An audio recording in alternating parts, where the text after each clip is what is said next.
Well, hello, everybody. This is Tim Green with the Rattle Magazine, and welcome to Rattlecast number 286. It's the biggest freewheeling live stream poetry podcast on the planet, in your ear or on your laptop. We've got a great guest. Tiana Clark is here in just a little bit. Before we begin, I should say that Rattle is a publication of the Rattle Foundation, a 501c3 nonprofit working to promote the practice of poetry. We've been in continuous publication since 1995 and are unaffiliated with any other organization. We just do all this because we love poetry. I know you do too, so please do click on the like button and share. Make sure you're subscribed. Ring the bell for notifications. Whatever you can do to help spread poetry around the internet would be much appreciated.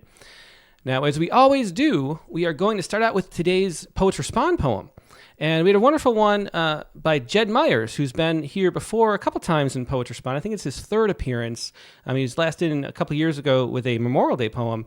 This one, Night Vision, talks about this story about a nurse in Gaza City Hospital who was, I believe it was on NPR. And the interesting thing about this poem is that a lot of people called in or wrote in about this same story. I guess the recounting of this was really vivid. And Jed gets into that topic and how we're all connected in this way through story, I guess, with this poem. And it was a really interesting experience for me reading submissions to have, several poems about the same topic and then have this poem sort of connect them all. And of course, we always pick the poem with the most music and beauty and that makes the most out of the difficulties in life if we can. And so this is Jed Myers reading his poem, Night Vision. So hang on, we'll give this poem for you in 1 second. Here we go. Night Vision. Our mind's eyes can be keen. I hear the young doctor in Gaza City tell me through the car radio what she's seen. And I see, too, a man with arms snug around a lifeless child. The doc asks the man if he knows his little one's dead, and I recognize his frozen wince, reflex ancient and new, resistance to what is not yet allowed to be true. Doc speaks the scene of children's bodies obscuring the floor. There, can you see it now? And the grimacing girl, an arm hanging odd. Bone pokes through the skin like a stiff finger pointing at all this torn by a claw of sky. She shivers a chill of despair. Her mother's nowhere, and the doctor herself progressively numb. Can you see our physician pursing her lips, eyebrows set firm, forehead uncreased, so she'll hide her overwhelm from us, as she must decide who in the room might be kept alive, not these, with no evident wounds, whose hemorrhages can't be sewn, lungs and spleens shock-blown in unopened envelopes. Those under their homes, they don't arrive. The doctor will tend too few, shift end, and in bed her nerves spark the night. Heart's eyes, sharp in the dark. No device. I've parked out front, engine and radio off. Yes, this other light threads the earth. Yeah, and so that was, once again, Jed Myers with Night Vision, and that great last line, this other light threads the earth. Yeah, that was our poem of the day today on Rattle.com. If you enjoyed that poem, or if you didn't, please do sign up for our daily poem. All you got to do is go to Rattle.com, find the daily poem link there, and make sure you're signed up. You get a new poem in your inbox every day, including Poets Respond. And if you have your own poems about the news, all you have to do is go to Rattle.com/page/respond or find it in the menu, and then you can submit your poems about current events, anything that's happened in the last week, which is the first time we published Tiana Clark, too, was a poem there. All you have to do is submit your Poets Respond poem through Rattle by Friday night, and then we get it out as the Sunday poem. So feel free to share those anytime you have one that's hot off the press. Now we're going to take a quick break and go to our main guest, Tiana Clark. So sit tight, and we'll be right back with more poetry.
And we're back. Thanks so much for your patience. Like I said, today's guest is Tiana Clark. Tiana is the author of the poetry collection I Can't Talk About the Trees Without the Blood, winner of the 2017 Agnes Lynch Starrett Prize, and Equilibrium, winner of the 2016 Foster Place Chapbook competition. Clark is winner of the 2020 Kate Tufts Discovery Award, a 2019 National Endowment for the Arts Fellow, and the 2015 Rattle Poetry Prize for Equilibrium. She's a recipient of the 2021-22 Amy Lowell Poetry Traveling Scholarship and the 2019 Pushcart Prize. So a whole bunch of awards for Tiana since that those early days in 2015 or so. Her new book out this month is Scorched Earth. You can find that and all of her other work at tianaclark.com. And here she is, Tiana Clark. Hey, Tiana, how you doing? Hi, Tim. Thank you so much for having me. So excited to be here. Yeah, I'm really excited to have you. You know, you're one of those poets I just love to see. It was pretty early in your career as a writer, I think, that you submitted a Poet Respond, that poem about Sandra Bland, that fateful summer, that really moved a lot of people. And then you ended up winning the Rattle Poetry Prize. It was either the next year or later that year. I can't remember. And then it's been a wonder to see your poetry career just take off with so many wonderful things. And we've met a few times. It's great to see you again. Thanks for being back. I so appreciate it. I have a quick story to share before I jump into the poems, but I was talking to Tim really briefly right before we started because I don't think I've ever even told Tim the story. But I started my MFA at Vanderbilt University. I probably shouldn't have named the school. Oh well. But I signed up for my very first graduate workshop, and they said, "Who wants to go first?" And I raised my hand because I had peak Hermione energy. I was so excited, and the poem that I brought in was Equilibrium, and my whole graduate workshop hated the poem Oh, and just dogged it and said all of this horrible stuff. And I left the workshop in tears. I was driving back to my house, just bawling my eyes out in the car. And I had all of their workshop letters, and I was revising the poem that whole week off of the letters, changing everything, everything, everything. And then during this time, I'm getting a phone call that I don't recognize. So I wasn't answering it because I didn't know who it was. And then I finally check it, and it's a voicemail from Timothy Green that says, "Hey Tiana, I usually don't like to do this over voicemail, but you won the Rattle Poetry Prize for Equilibrium." And I was like, "What?" And then you said a bunch of amazing compliments and wonderful things, and everything that you said that you loved about the poem. I literally remember you saying, "I love the risks that you took in this poem," which meant so much to me because I felt like the workshop was punishing me for taking those risks. hmm. It was such an important phone call in my life and also an important prize to win at the start of my graduate school because I literally took all their letters and I threw them in the trash. Um, and it was a moment for me where I realized the workshop is a voice, but it's not the voice. And at the end of the day, you have to trust and chase your own imagination. And that changed everything for me. So I just want to thank you for selecting that poem that changed my career and also helped me and workshop kind of figure out what voices I wanted to trust and my voice uh, most of all. So just wanted Yeah, to share that's that. so fascinating because as an editor, I see that a lot. You know, there are a lot of times you get. I tell the story all the time because it just happens so often. But you get a submission, and I'll say, oh, this poem was great, but there's like this one stanza that like is so weird, like it's not in the voice that it always was. It doesn't sound like the same speaker is in the poem, and then inevitably they'll say, yeah, that's the one that the workshop didn't like, and I've been revising it, trying to get it right.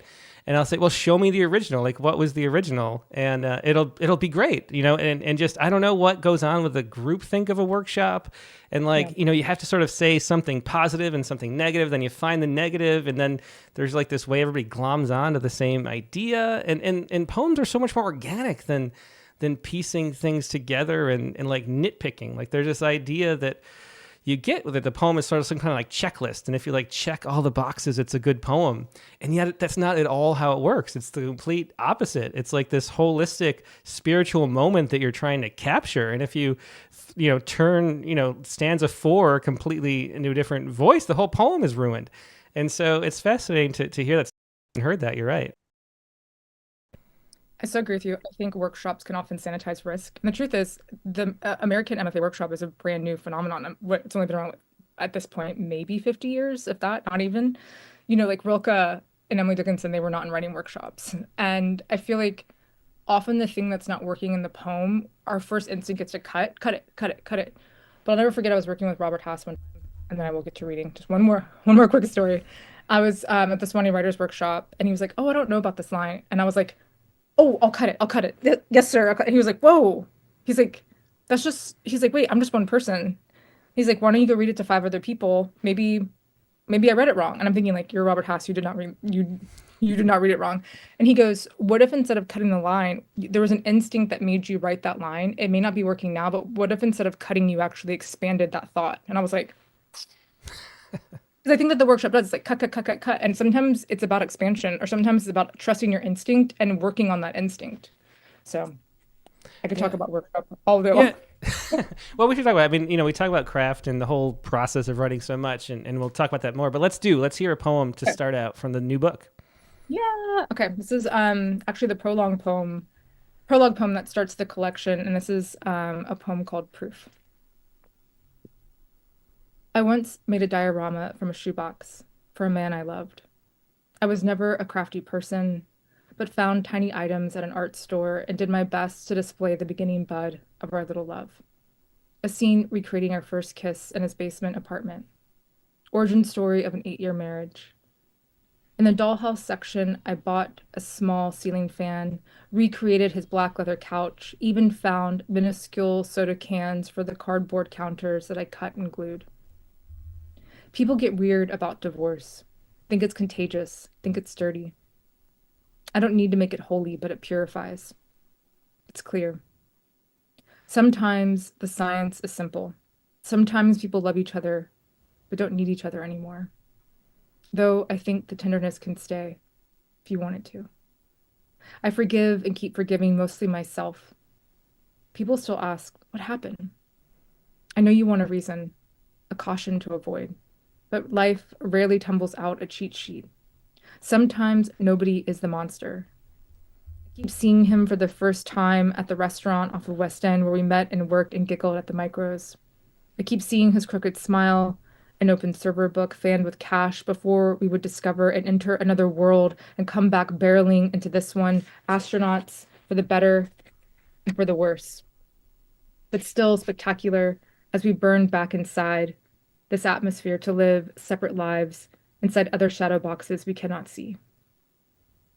I remember I said I hate you once when we were driving back to Nashville, our last long distance. I didn't mean it. I said it to hurt him, and it did.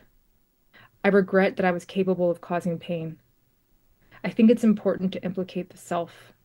The knife shouldn't exit the cake clean.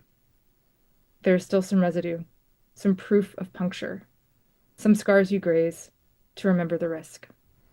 Yeah, and that poem Proof from the new book Scorched Earth by Tiana Clark, and that sets up the whole collection. That's a prologue to it.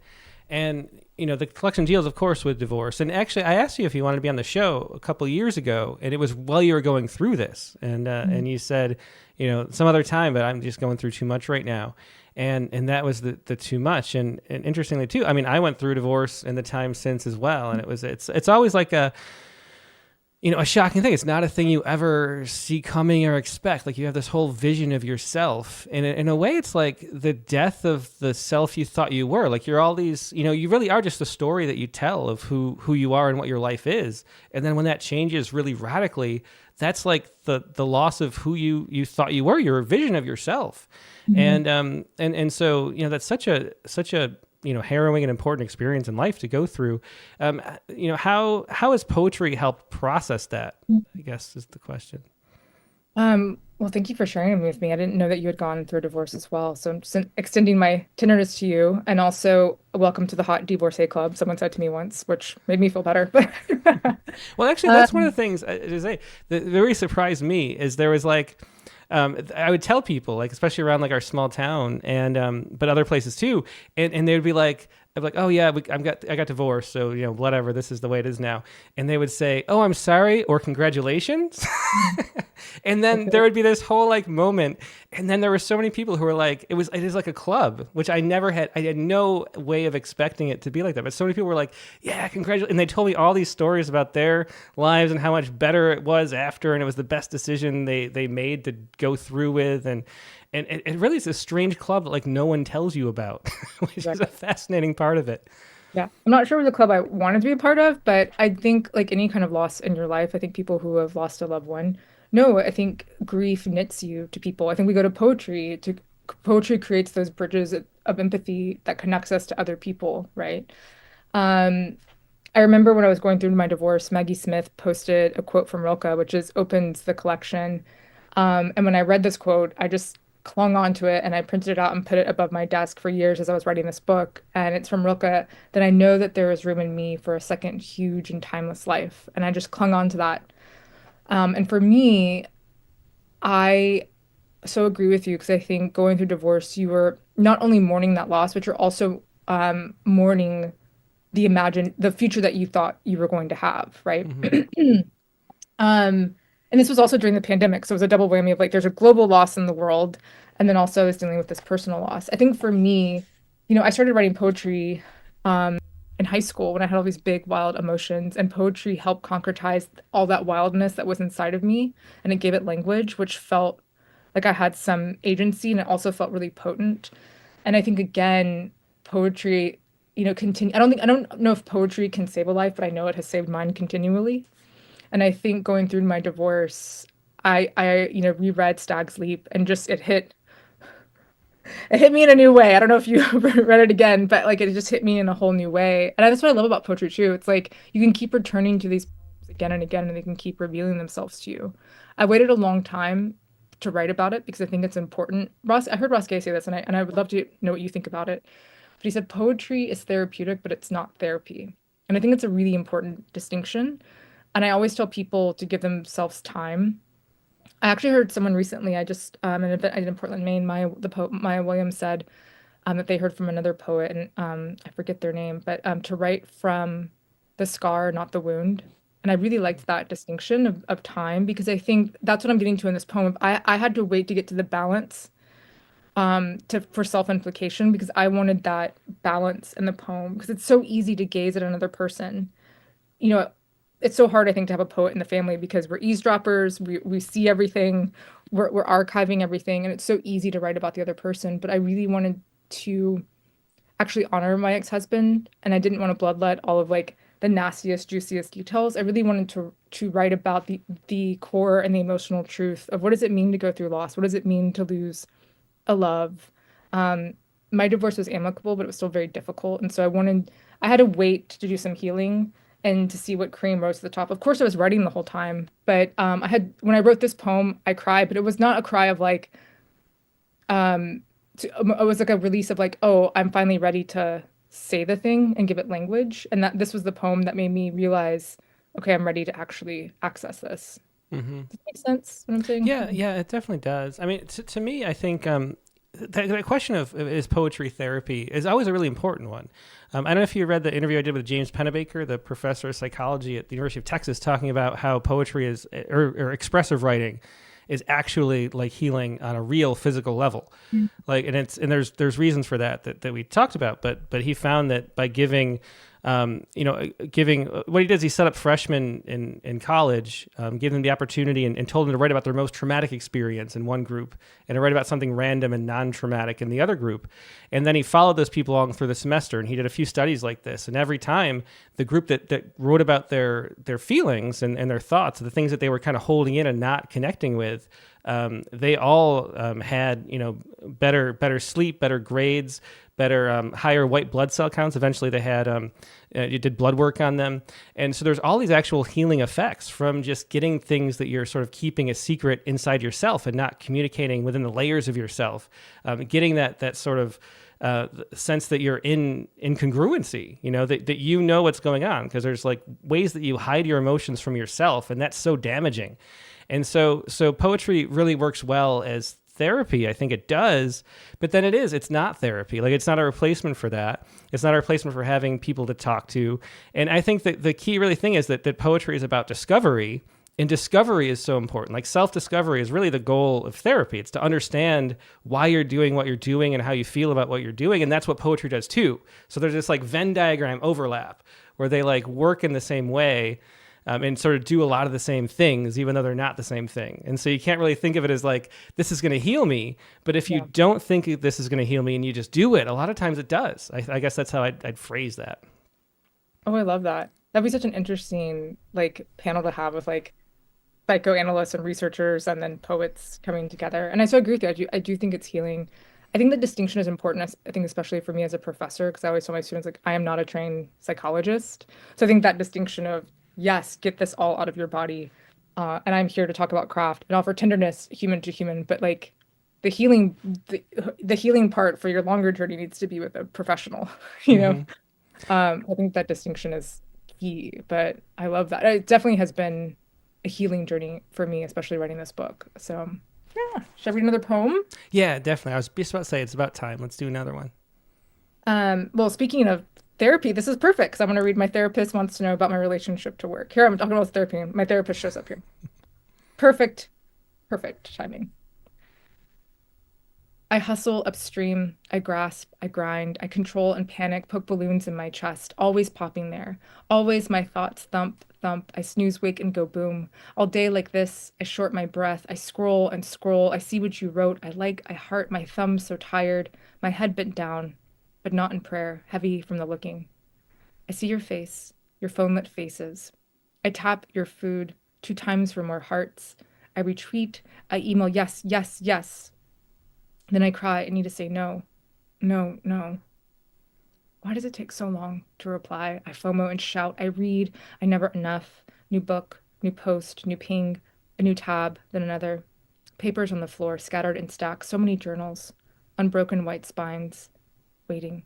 Did you hear that new? I start to text back. Ellipsis, then I forget. I bulk. I lazy the bed. I wallow when I write. I truth when I lie. I throw a book when a poem undoes me. I underline Clifton. Today we are possible. I start from image. I begin with Phyllis Wheatley. I begin with Phyllis Wheatley. I begin with Phyllis Wheatley reaching for coal. I start with a napkin, receipt, or my hand. I muscle the memory. I stutter the page. I fail, hit delete, scratch out one more line. I sonnet, then break form. I make tea, use 2 bags. Rooibos again.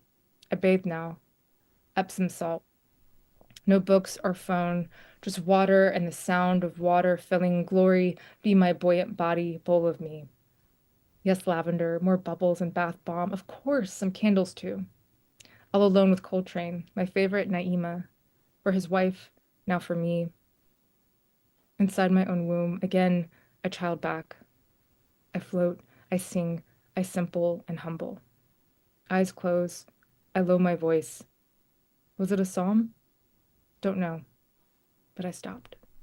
Yeah, there's another poem from Tiana's new book, Scorched Earth. That was My Therapist Wants to Know About My Relationship to Work.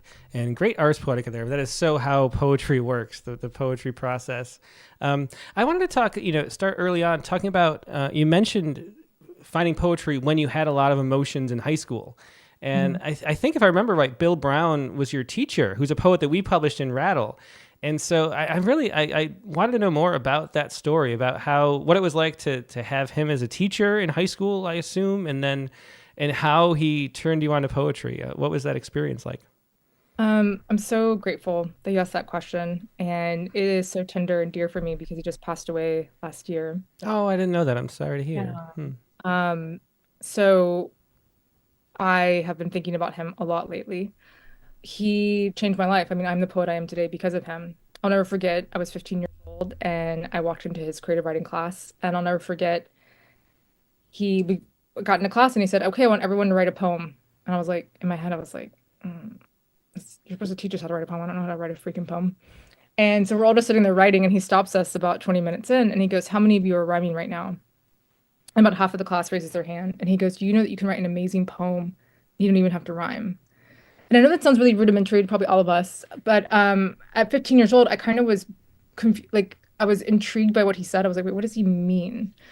And then he would start every class with a poem. And so this is the first time I'm introduced to Lee Young Lee, Sharon Olds, Rita Dove, like poets that absolutely cracked open my world and changed my life. And I was like, whoa, whoa, whoa, what is this fire that he's reading? It's not an essay and it's not a song, but it's something in between. And I'm hearing music, but it's not rhyming in this traditional way that I had kind of been informed of that. Because up to that point, it had been like, Hallmark cards and like Chaucer. Um, and this might be a surprise to some people, but I was a little rebellious in high school. and a little mouthy. And my English teachers loved me, but they would always be like, Tiana, where's your structure? Because I hated the 5 paragraph essay. I bucked against it and I would always do my own thing. And they're like, you can't do your own thing. So when I got to Bill Brown, he was the first teacher that really was patient with me. And actually, instead of trying to control me or conform me, he gave me the time, space, and permission to just write. To He encouraged me to make and break my own forms at a young age. And I think it was the first time we would always write and then we would share. And whenever we would share, he would sit next to you and he would close his eyes and he would do his ears like this and kind of like squeeze to like listen to you. And to feel deeply listened to at 15 years old is a powerful experience because so often you feel so ignored, you feel so invisible to adults. Mhm. They're either yelling at you to do something or you just feel like you're in the way. And so to have an adult that you respect deeply listen to you and then affirm you felt so important to me. And I'll never forget, I wrote a line one time and he goes, if you don't use that, I'm going to steal that. But again, it was just like this moment of like, this teacher is seeing me. Um, and we actually stayed friends throughout high school, my college. He would meet me at coffee shops. He'd always leave me with a book or two. He wrote my letter of recommendation for graduate school. He was there for my first book launch.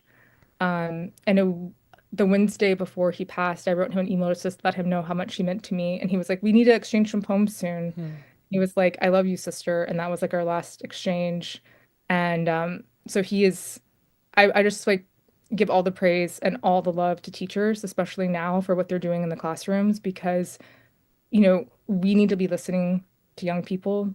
And to have teachers like Bill Brown sharing these kind of poems with students, like, again, I would not be here as a poet today without his influence. And now I start my classes with reading a contemporary poem from a poet that I love for each of my classes to kind of carry on his tradition. Yeah, yeah. How much do you think about that ripple effect that you have by being a teacher? You don't know who you're touching, but it's just, if there's one thing you can do to make the biggest amount of positive effect on the world, is to be a great teacher that inspires kids. And I think so many poets, almost every poet that we talk to, has some kind of story similar to Bill Brown, like somebody who introduced them to poetry, showed them what it was, and then there's that way that poetry connects in that wildness of spirit that makes you want to read more for some people where it lands in the right place. And Yeah.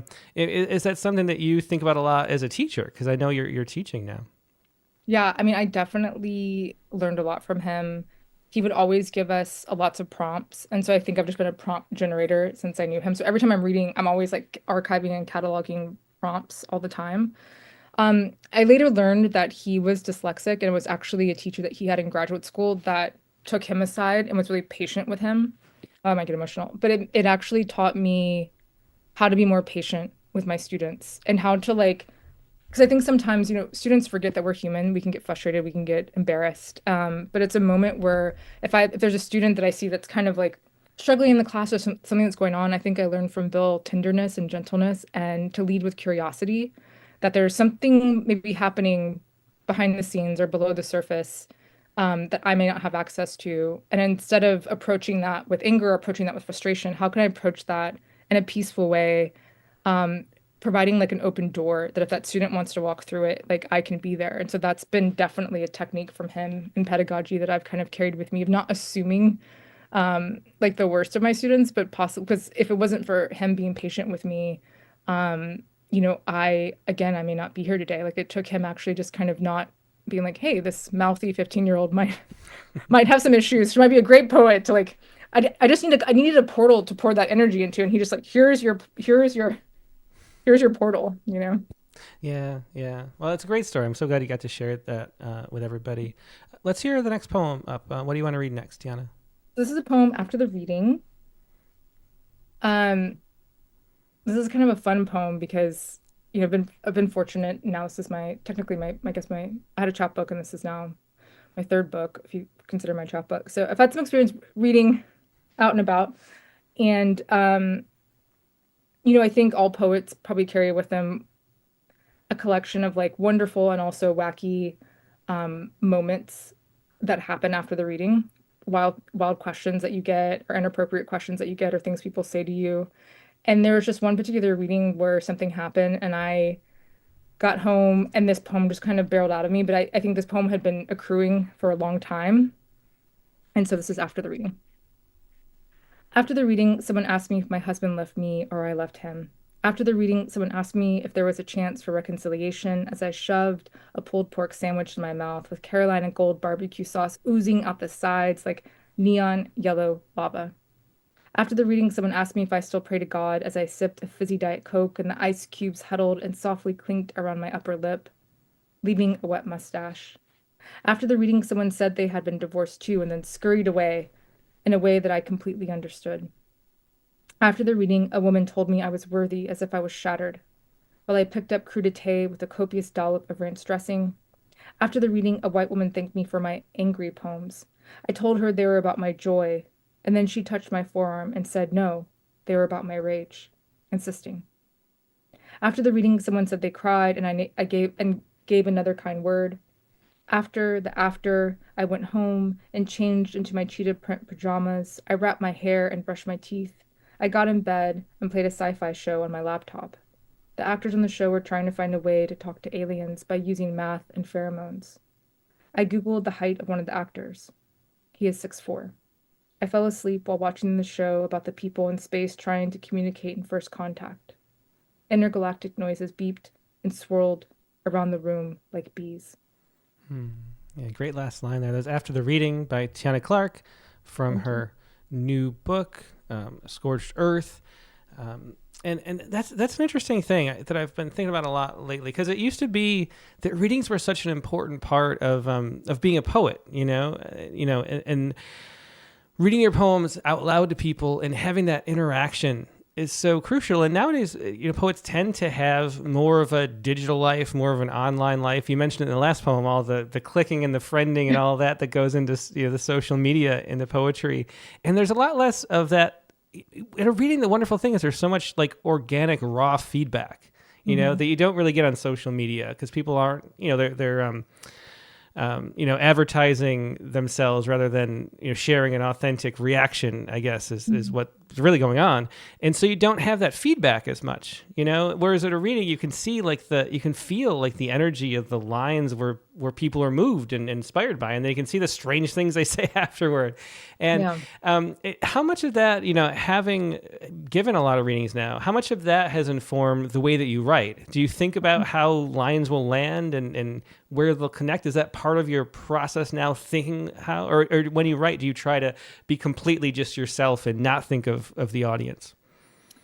One of my favorite quotes about this, when Terrence Hayes was asked a similar question, he said, in that first draft, it's just him and his shadow. And that's something akin to me. I don't really think about audience until maybe way, way later. If I thought about audience, I probably wouldn't have anything written. The problem with that, though, is that because of that, I often will reveal things, right, that are maybe more shocking or self-aware. And that is the harder bargain. And so sometimes I have to make the decision in a reading, if I have the energy, the stamina, the wherewithal to read an emotional poem or a poem that exposes maybe more than I would like to in that moment. So it really depends on my energy. Now I try to take care of myself more, of tap into I ask myself, what am I most excited to read? I still sometimes always take a poem that I might be afraid to read, or maybe not, because sometimes, when the spirit moves, I might want to change up the set a little bit, or there might be like a conversation. And I used to do improv. So I like to I like to have a plan, but also leave a little bit room for some magic if I want to bob and weave in the moment. I think one thing I had to negotiate, I think when I first started off poetry, I was so freaking excited, coming from the open mic world when you're waiting for 3 hours to read for 5 minutes. And then, when you finally are the poet, it's so exciting. And when I first started reading and people would ask me questions after the reading, I felt like I owed every audience person my whole entire life, because I'm a bit of an oversharer. And it took me a while to be like, oh wait, I don't have to, I don't really owe anyone anything, and I can decide what I want to reveal and what I don't. That took me a while and some boundary making within myself. And I'm a greedy reader too. I want to know all the details and the backstory. But I think it's important for people to understand that the lyric eye is a collage of real and imagined experiences, or there is that psychic distance a little bit with poetry that I think people forget. And so this poem was a way for me to kind of talk about the aftercare of art making, which is something that I did not think about until honestly recently. And it's something that I've been thinking about, especially with Black artists, because I think Black artists in particularly are put in a more precarious spot, or anyone that's in the margins. I think it can be it can be a place where you feel a little bit more hypervisible in a way that can be kind of uncomfortable, depending on the audience and depending on what questions you get asked. And so I think sometimes the most powerful thing you can do is check in with your body, and you don't have to respond to everything. I think I have a poem in here where I say, father, daughter, reader, lover, I don't have to tell you everything. And I think it was really a message to myself of like, Tiana, you don't have to like reveal everything about your. I'm a more of a sharer. I mean, have you had that before? Like, or have you seen that before? Like weird questions. I mean, you host these things all the time. You've been in so many poetry readings. Yeah, I mean, you just kind of, humor people and go along with it. I think is the way to go, because it's you don't want to, it's not worth disturbing the vibe to dig into somebody's weird obsession, I guess is how I think of it when stuff like that happens. But I want to talk more about that sense of the I in your poems. I love the line in the last poem, not after the reading, but the poem before, I truth when I lie, which is such a great way to think about poetry and the writing process. Can you say a little bit more about that, about who the I is in your poems and how much is you? Is it all you, even though it's an imagined you at the same time? What is the I for you when you're reading a poem with an I? What a great question. To be honest with you, I didn't know that poets lied until I was 25 and I was at a poetry reading. And one of my friends read a poem where I knew something in the poem was not factual. And while he was reading, I was like, what? Wait, why did he why did he just say that? And so I go, why did you just say that? And he goes, oh yeah, he's like, Tiana, you can lie. And I was like, we can? Like I was one pissed, but also I was like, wait, we can do that? Like I was like, oh, this is about to get a lot easier because I had been so beholden to like the truth of the experience. I actually tell my students all the time that the capital T truth can actually get in the way of the poem. Like, have you ever been around people who, like there's certain people that can retell a story with some magic, and there's certain people that can't. And that's the truth. We embellish a little bit when you're telling a good story, like, like the peaks and the valleys. And it's the same thing like with a poem. Like, I think people forget, like, we have the same tools as like a fiction writer, that we can imagine and we can kind of bob and weave.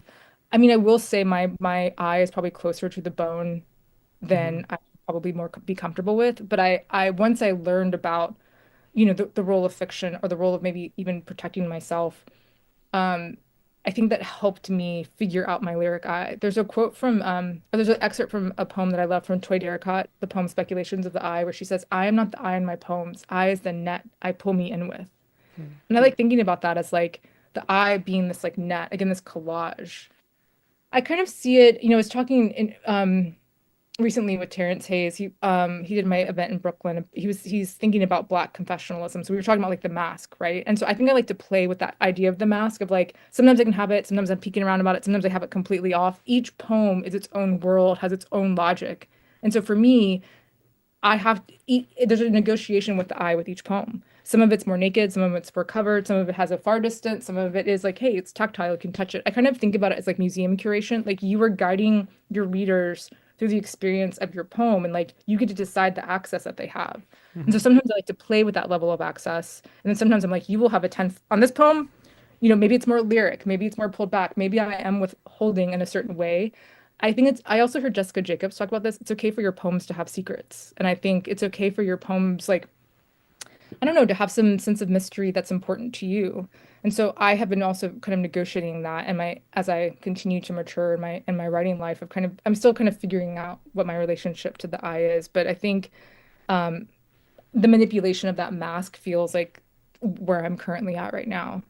Yeah, it's so important and fun to play with that, and yet at the same time, everybody's disappointed when they hear that it's not really me in the poem. There's a few poems in Rattle that I get so much like fan letters for, and I know that it's not true. Like I've talked to the poets, like they've made it up. It's an amalgam of their friends' stories, and they don't really have a brother, and this didn't actually happen. And I'm like, thankfully, I don't have to tell anybody. But how disappointed people are when they find that out, And there's sometimes the notes in the back of Rattle will reveal too much of the facts that it's not actually true, and that kind of kills a poem in a strange way. Like it's kind of like we want to think it's we create this magical eye that we want to believe is real, and there's so much in that. It's like watching a magician.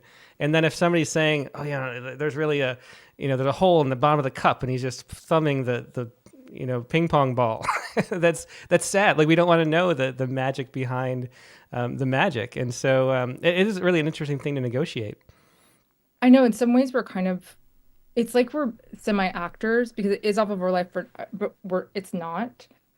Um, and I think again for me, I say the lyric I as a way to protect myself when actually probably my poems are pretty close to the truth. But Uh-huh.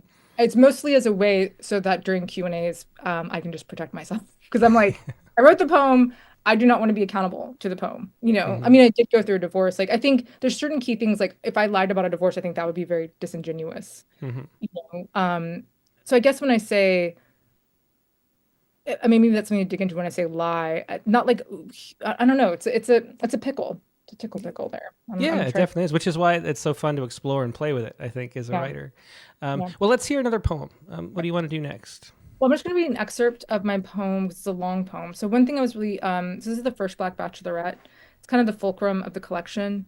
One thing I was really interested in this book was writing. One, I was interested in breaking every poetry rule that I knew because my first book was very much like from my MFA. I wanted to be a good student, and this book was like, you know, I'm in the pandemic. I'm by myself. I'm like, let's just get wild. Um, and I was actually driving one time to a reading, and I was listening to the podcast Commonplace with Rachel Zucker, and she had Natalie Diaz and Roger Reeves on there. And Roger Reeves said something that like exploded my mind. And he talked about how he's an African American poet, that when sometimes like a white person would pass him, he would find himself subconsciously moving out of the way. And then he said, I wanted to make sure I wasn't doing that in my work. And when he said that, I was like, whoa, whoa, whoa, whoa, whoa, whoa, whoa. Wait, am I doing that in my work? Like the respectability politics.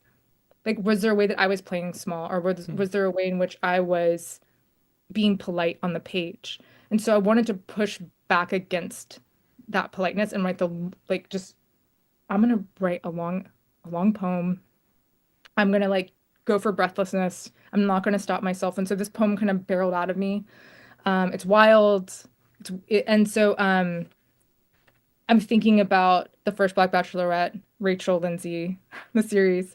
And one thing that I was really shocked about is when I was listening to the Commonplace podcast with Sharon Olds, she said that she watched the show, and I was like, "What? Sharon watches The Bachelorette? Oh my God!" Because I'm really interested in smashing high and low art. Like I have Cardi B in here, I have Keats in here. Like I love smashing the personal with the political, high and low, classic and contemporary. So I'm just going to read the last section of the poem because I feel like that's important to me. Also, are there any, I mean, are there any restrictions on like I know there's like a, Oh no, you can say oh, whatever you okay. want. Yeah, we're Okay. no longer. We used to be on the radio, but our radio station producer quit, and so now we don't have a producer, so we're Mhm. only on podcasts. Okay. So this is just the last section. Hmm. I'm not writing for mastery or legacy. I couldn't care less. In fact, I might be writing against it. A way of talking back to beauty, back to the spoiled fruit on the altar of my body, to the pressurized gaze on my skin every damn day.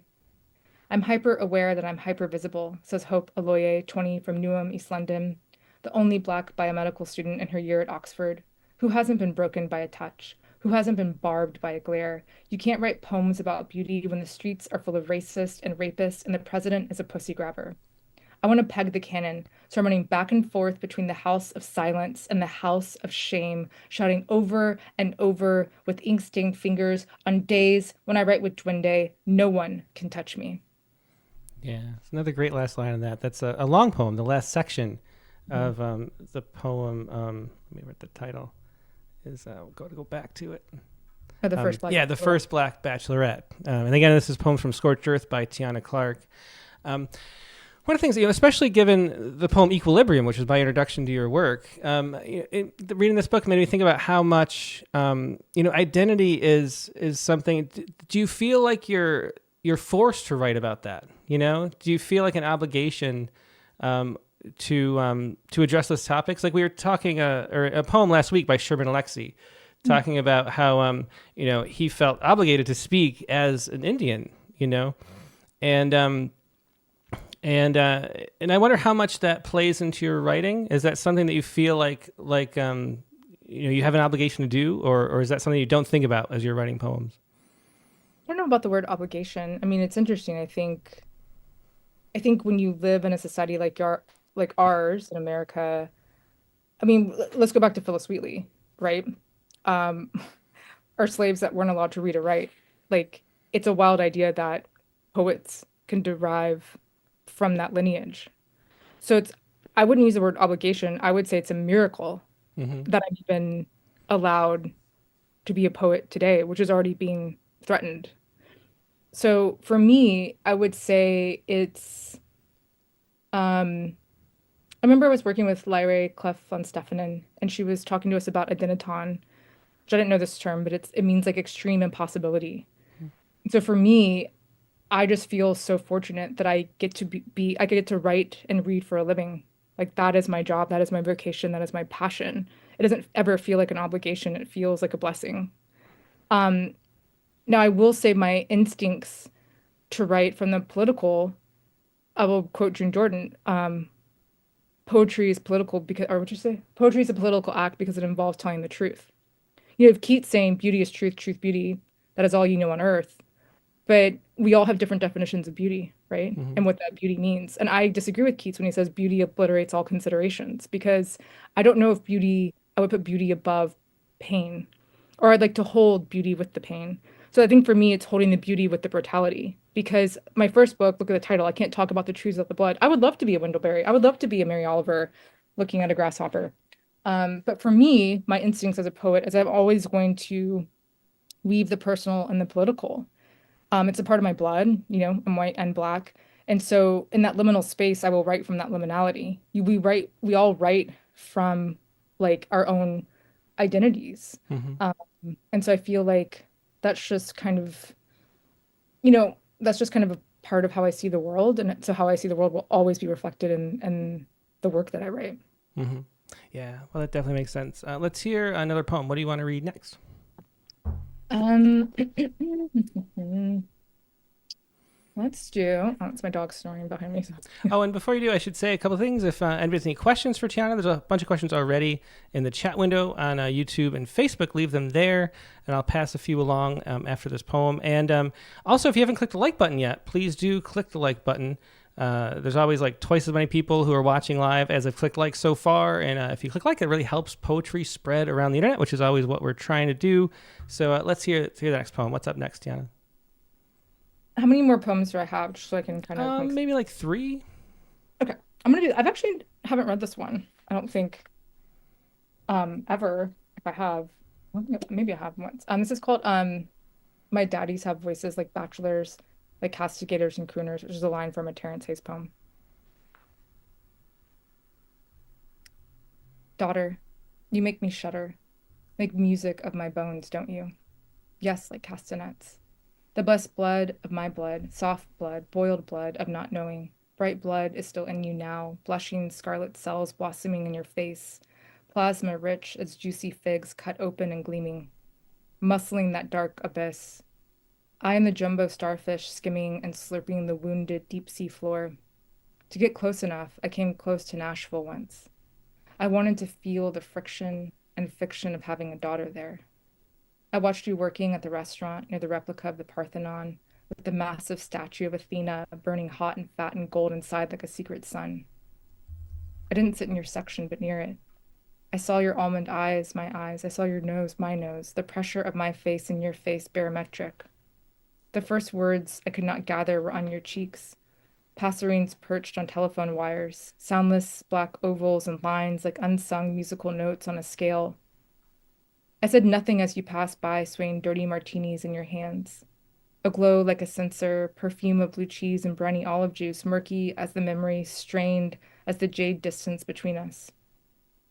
I was the last guest at the bar, still pushing my slick steak across the white china, knife clinking, carving the wet meat into smaller pieces of meat, dark animal juice, gristle tug, tough, then delicate tearing.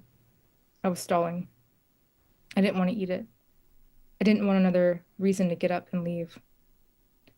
You. You walked by me again. I whispered and mouthed slowly. Didn't you watch my greasy lips as I said it? Almost looked like I said it, huh? Dear daughter, say it in the mirror, and that's me saying it, okay? Could that mouthing of silent love, or persona love, or mimetic love, or epistolary love, or your pain is misplaced here kind of love, even the dinging repetition of daddyless love, or any kind of damn love, love, ever be enough? I didn't know how to finish this poem, love, and I've been editing it for years, love, until Jessica Jacobs made me rip it up, love, across the table, until I could see the scaffolding, until I could see the secret of my poem, love, which is father, daughter, reader, lover. I don't have to tell you everything. Yeah, another great poem for so much of what we've been talking about already. There's My Daddies Have Voices Like Bachelors, Like Castigators and Crooners, from Tiana Clark's new book, Scorched Earth. Let's see. We haven't really talked a lot about your writing process, like the actual way you sit down and approach a poem on the page, and seeing these forms that you're breaking and shifting around in these poems, in particular in this new book, makes you wonder what your writing process is like. There's different ways to go about it. There's sort of like the people who journal and then break it down and mix and match and edit and try to write every day. But then there's like all this stuff. And then there are other people who sit down with more focus, I guess, maybe. But what is your process like when you confront the blank page? Yeah, I'm definitely not a journaler. My mom like found my diary when I was like 8 years old and read it, and I was like, well, I'll never write in a journal or diary ever again. So I think for me, I think what does Mary Oliver say? Like, you have to be a bride to amazement. Like, I think I walk around the world. I tell my students all the time, you have like your poetry antennas out. I think I take a lot of notes. I jot down a lot of notes.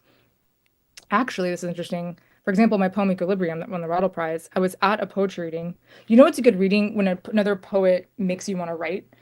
And my poetry friend Chance Chambers was reading this poem, and he just was dropped into this rhythm that I just was like got into his metronome, and I don't know, a poem just started like coalescing in my mind. And I think that's the thing that happens to all of us, but it's like, what do you do when that little spark happens? And so like I wrote it down on a napkin, and the poem was still like churning. And then on that drive home, I literally was in a trance. It was like highway hypnosis, which I tried to mimic in the poem. And as I'm also listening to NPR, and they were talking about the cover of S. Scott Fitzgerald's book, and then like someone literally flicked a cigarette out of the highway, and I'm like watching those embers kind of, and then like so like literally, the poem is brewing inside me. Images are happening outside of me, and I'm just eating the whole world as the poem's happen. I get home, I don't even know how I get home, and I just immediately run to my computer because I'm trying to capture it all. It's like I'm trying to hogtie this thing before it dissipates. And so for me, when that does happen, I'm just trying to like capture all the energy. And then what I will do, especially in those moments when the poem is just like rattling inside me, I will I let myself be super messy in that first draft. Messy, messy, messy, messy. Then I copy the whole thing, push it down. And then I'm like, we'll start shaping the poem, shaping the poem, shaping the poem. And every time I'm copying and pasting, pushing down, because I never want to lose anything. I'm a kind of a hoarder in life. And so some of my poetry documents are like sometimes 100, 200 pages because, pushing down. Because sometimes you can edit the soul out of something. So I want to like go back. Oh, wait, I lost some heat. I lost some, like you said, like, oh, I noticed the tone's missing here. Like I'll go back. I'm like, wait. Okay, no. Um, so that first initial draft is just getting the thing out of me, and then I'm shaping, and then I start playing. I'm like, let me throw some couplets, tercets. In that particular poem, I actually have a series that I show my students where it's actually there's like a mess blob, and then I'm showing them different forms, and then I show them playing where I'm like, wait a second. I think there's two things that happen. One is can you get your ego out of the way and see what the poem wants to do, and then also do you trust yourself to keep finding it and to just keep failing and experimenting, failing until things start kind of speaking to you? And so I think I had it in couplets, and then I think in the couplets I started like, oh, what if I did a caesura? And then I started playing with caesura, but then I was like, kind of noticing the caesura was starting to develop this like river, and then I was like, wait, kind of like the highway, but this is also like the speaker's like mixed identity, and so the form started informing the content and then started feeding back into the poem. And then also while I'm working on those edits, I'm also weeding my syntax. I'm sharpening my, you know, all my lines and getting really that precision going. So when that process happens, I'm really dedicated to that process, and like I will not leave my computer until it's like done. Now, obviously, you can't always do that. So sometimes I do have to have a cutting off point.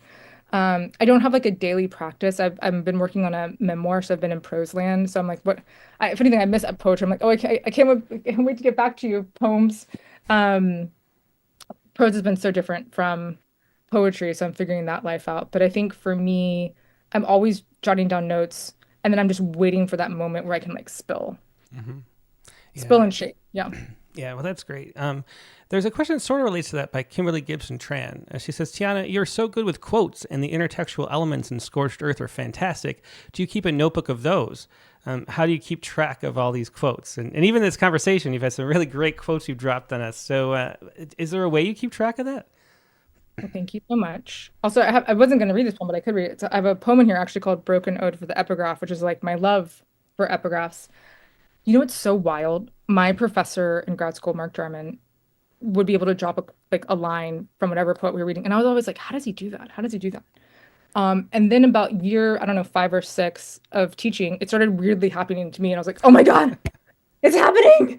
And I never actively meant to memorize any of these things, but I think through this, that rote memorization, just that repeating with my students of just like, I'm sharing things or I'm sharing things. And typically in a class, your students are asking you the same questions every semester. So I have to be accountable to the metaphor. I have to be accountable for how you end a poem. I have to be accountable for that.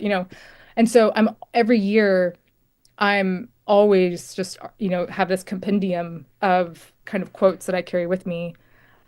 Of course, I think if you're a writer, like you are some total of everything that you read. And I'm very intense. I have a very intense personality, if you can't tell.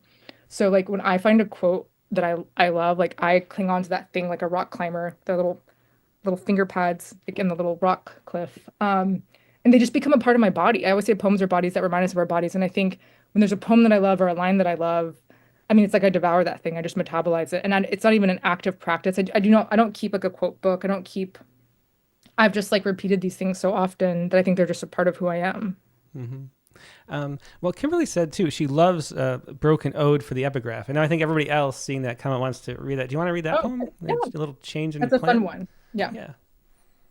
Let me find And what it. page is it on? 44. Okay.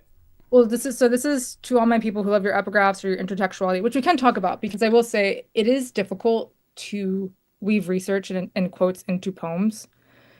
It's something that I've actually had a critique on for a while, and it's something I'm still working on. And I'm not saying I've mastered it, but I'm trying to find a way to release my personality and my penchant for maximalism in my work.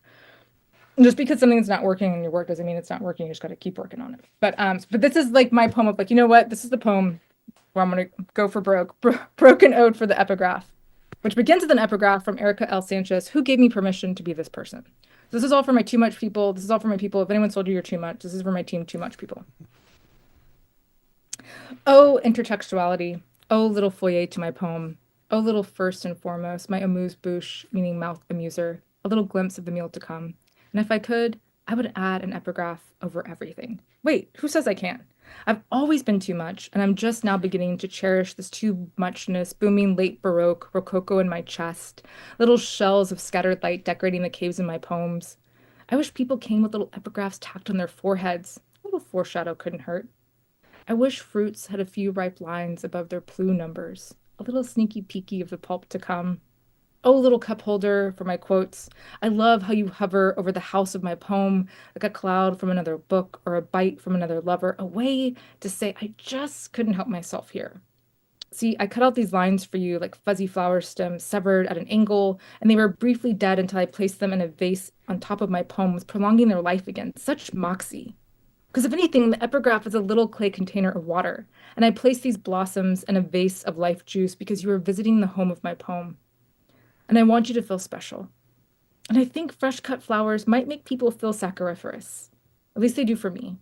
Especially when my mother-in-law walks barefoot into her gorgeous garden and snips the long lit stems from the sun-bursting forsythia bush, even though we haven't talked in months, even though I wrote a poem about her that hurt her, a poem that started with an epigraph from Natasha Trethewey, and we talked about it over email and then over coffee, and then there was forgiveness, both sides. That was it. See, the flowers. I've always deeply loved Natasha Trethewey's work because her parents are like my parents. Black mom, white dad. Another type of epigraph, right? Do you understand what kind of permission that releases inside of me? Do you understand how cellular and specific? Sometimes it's important to know about the blood before the poem starts. Who makes up these rules about procedure anyway? I come from clutter. I feel safe under that little liminal space below the title, underneath the stairs, and before that first line. Toy Derricott writes, I am not afraid to be memoir. Yes. I feel a great affection for Toy Derricott because she has a similar first name as my grandmother, but spelled differently. and also because she drew her beloved dead fish, Telly, in my copy of The Undertaker's Daughter, writing, Telly loves you, with the bubbles and everything. Well, then I am not afraid to be the epigraph, damn it. I'm joyfully trying to break every rule about poem making that I know. I want to wake up and like myself more. I want to wake up and like myself more. I want to wake up and like myself more and believe it each time I repeat it. I want to revel in my poems the way Danica Kelly does. Have you heard Danica talk about her poems? Do it. Absolute pleasure. I want more of that giddy precision. I want to wake up and address myself like the badass motherfucking epigraph that I am. Hello, epigraph! I'm beginning my body before my body begins. I want to start my day with somebody else's words. For example, this morning, I started with Ross Gay's The Book of Delights. And I keep grinning and underlining words like delight radar and delight muscle. And that image of stacking delights like pancakes. And I can hear Ross's voice as I read them, his joyous timbre shouting inside these smile-inducing sentences, which linger over the blue length of my day. And I just got back from AWP in Portland, where I heard Jose Oliveira say, lean into length, on a panel about poetry podcasts. I wrote it down, and underneath his words scribbled, possible epigraph. Epigraph, a little foreplay, a little playful forest. I'm safe now, so I can play. A little forecast of my mood and tone, a little incantation, little wordy satellites in the white spaces orbiting the sky pallor of my poems. Epigraph my father I've never met. I meet and let him go at the beginning of every poem that I write. And isn't loss perpetually dripping sap from the injured trees, bruised or cut in our knuckles as we write? Sticky sap spilling from the wound, pitching to survive the bites. And aren't we all writing the same damn poem over and over again anyway? Didn't Jack Spicer allude to that once while translating Lorca? I want to go back to that first epigraph. The easy association would be God, right? Like this. So God coos above the waters of the pre-world, scanning over all that gooey potential, a bajillion possibilities, millions of us already there, little epigraphs in the making, gleaming in that first sentence struck light, the imperative big bang of God's never-ending breath. But what if that first epigraph wasn't so spectacular? What if it was just someone messaging me on one of those spit in a tube DNA ancestry sites, saying that they're my second cousin, saying that they know how to get in touch with my dad, saying that they gave him my number and my email address, saying that they told him I didn't want or need any money, but how he still never reached out. Yeah, that's a great poem, and definitely, adds and shows how you use epigraphs and how valuable they are in so many ways. And one of the things I loved reading the book is, how many references to other poets there are, not just in the epigraphs, but, we had, Jessica Jacobs, here we have Ross Gay. There's, it feels, poetry is like the grand dialogue of the human species. It's the oldest art form. We've been doing it for so long. If you're going to immortalize yourself, poetry is a great chance to do that and to participate in all these discussions you can have over centuries. And so it's really cool to see bringing, all these poets in and being, it feels so much part of a community just reading your book, which is really fascinating. And I guess the epigrams are they go in that direction too. Oh, I love that. I love thinking about it like that. I mean, I love Easter eggs. I love illusions, and I'm often that nerdy person that when a writer that I love mentions another book or another writer, like I go find that book. Like, I tell my students all the time I think that's how I grew in my own poetry. I would go read Sharon Olds, and then if I saw Sharon, like whoever she mentioned or whoever's in the back, I would go and make a list for myself and find all those other poets. Because like you said, I think each kind of like cosmos that each person has is connected to this other cosmos, and they're usually all in similar worlds. So I kind of felt like if that poet was like nudging me in that direction, I knew I was going to be taken care of. And so I always love a chunky notes section because I love to go research those things. So I think that's so true though, of carrying that community with you. I mean, we all, again, like we're all a sum total of everything that we read. And I'm it's so important for me to like, if I do mention someone else or a concept of someone else, I absolutely want to give credit and cite them, and I don't care if it's clunky or awkward in my, I'm interested to ask you a question, but it's okay, Tam. Like you're an editor. When do you feel like intertextuality works and when do you feel like it doesn't work? Like when your poems.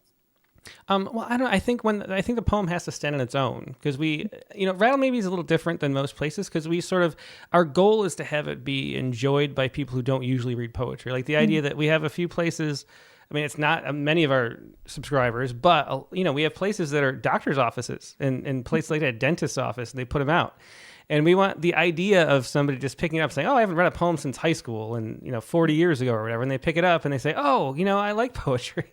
Like that's kind of the founding principle at Rattle and what we're always trying to do. So we're always trying to not feel exclusive. We're trying to be inviting in all the, and so I feel like a poem has to be self-contained for us to want to publish it. And so I think the quotes and like any other references, there's so many things that we don't know about. And there's a way that like casual references to things that we don't quite know are totally great and make you like dig in and learn more about the topic if you're interested, or you can just cruise by them if you're not, But the poem has to sort of work on its own without those at the same time. And so I guess for an epigraph or for reference like that, I think, I think most people listening, I mean, Jessica Jacobs been, has she been on the Rattlecast? No, but we published her in Rattle before. But most people listening might not know who she is. But you sort of know like what you're talking about when you reference her. And then if you do, it adds an extra layer, Yeah. And so the fact that it works on its own, but then adds more, that's how I think about references just generally. Like a lot of times, the thing that I'm terrible with is mythology. Like I can't keep track of Greek mythology or I don't know nothing about, I don't know. I can't even lift names. They don't stick in my head for some reason. Yeah. And we publish poems like that when the poem tells a story and it all works together and you don't like need to rely on that, but it's like an added layer. And so that's how I think of like all those kind of things is if it adds without being necessary, then those kind of things are great. And if you need it to understand the poem, I think it excludes too many people is my view of it. You just made me think of two things. One is, I think in some ways the epigraph has to work in a similar way that the metaphor does, right? So it's like you can't just plop a random metaphor in there. The metaphor still has to be a transforming image. The metaphor still has to take us on a journey. The metaphor still has to like not just describe, but transform what's happening and deepen our relationship to whatever you're comparing it to, right? So you can't just drop in the epigraph in there. Like the epigraph has to be doing some like transforming work. And then I just recently, I don't know if anyone, I don't remember her name, watches like couples therapy on Showtime. Her name's like Orna. But I heard her talk about someone's like, should you tell the truth always to your partner? And she goes, I don't think you should always tell the truth. You should only tell the truth if it's for the construction of your relationship. And I feel like the same thing is true with epigraph. Like if it is for like the construction of that poem, kind of what you're saying, if it's servicing the poem, not every epigraph it's allowed. Although I do try to stuff them in there because it is my impulse. Sometimes I'm like, Tiana, you have to pull back just a tad. This is what editors are great sometimes. Be like, hey, why don't we just have 4 instead of 7? Let's see. I wanted to pass along one comment. Yeah, Patty Arbor here. Just so you know, says, Tiana, I saw you read at Smith in 2021. You broke open poetry for me. So you know you're doing that for sure. Let's do 2 quick questions and then one last poem because we're up on time. Jeff Stumpa wants to know, how often does your personal canon or syllabus, if you want to consider that, change, and what considerations generally cause those changes? And I don't think that's a question we've ever asked anybody on this show. So I don't know, what are changes, what are the cause of changes to your personal canon? That's an interesting question. Was that first person Patty though that said the comment about Smith? Patty? Yeah, that was Patty. Mm-hmm. Patty Arbor. Patty, all my gratitude. Thank you so much. I'll actually be reading that Smith in April 8th, I think, and then I'll be in conversation with Ocean Vuong after. I'm so excited. So I just appreciate that. Actually, that reading got me my position at Smith. I'm now the writer in residence. So that was, I'm very grateful. Yeah. Mm-hmm. Okay, let's go back to, wait, I'm kind of confused by this question. What does this person mean by my canon? Like my own, like creating my own canon? Yeah, I don't know. So however you want to answer it. It's Jeff Stumpo, and he says, how often does your personal canon or syllabus, if you want to consider that, change? And what considerations generally cause those changes? I think for me, because I didn't find myself in the traditional Western canon, when I was in graduate school, we had to do a practice called tracing your own literary heritage. And so that was a really interesting practice for me where I just decided to create my own canon. And of course, I started with Phyllis Wheatley, which was really important for me. And now that I'm in Boston, I actually got to go see her book. It's actually at the Boston Tea Party Museum. I don't know if y'all know this, but her book was on the Dartmouth. That was one of the main ships for the Boston Tea Party. And they only touched the tea, thank God, because we wouldn't have had her book, which I find fascinating. Yeah, I had no idea. Isn't that fascinating? I've actually written an essay about it. It'll be out soon. But so I think for me, of course, like starting with Phyllis Wheatley, and Rita Dove, June Jordan, Lucille Clifton. Lucille Clifton has that great poem, Won't You Come Celebrate With Me, where she goes, I had no model. I made it up here on this bridge between starshine and clay.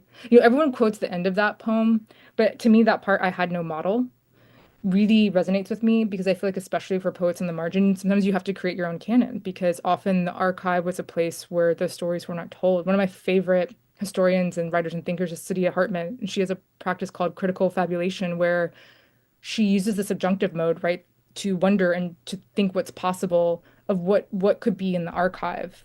That's just when the marginalia is just there. I think poets like, of course, Terence Hayes is a poet that taught me how to make and break forms and be playful in poetry. Ross Gay taught me how, to kind of have like poetry can be conversational and poetry can kind of tumble. And I think a lot of people misread Ross Gay. I think people think Ross Gay is like Mr. Gratitude. He is, but he has said you cannot have profound joy without sorrow. And I think Catalog of Unabashed Gratitude are actually elegy wrapped odes. Um, he also taught me, I worked with him once and I wrote a line and he goes, what does this mean? And I go, oh, I don't know. And he's like, well, it's a beautiful line. But he was like, if it's beautiful and it doesn't mean anything, then he was like, what's the point? And that's always just like stayed Hmm. with me. If you're seeing a trend here, I'm naming Black poets. So I would say my canon is full of Black poets. That's not to say that like I will always worship at the altar of Sharon Olds. Kim Adonisio is a poet that I absolutely adore. Um, but I would say poets that are risking something, saying and showing me how to do something. I love Linda Gregg. I love Robert Hass. I love Robert Lowell. I read Life Studies when I was in graduate school. I mean, he's a complicated character. They're all complicated.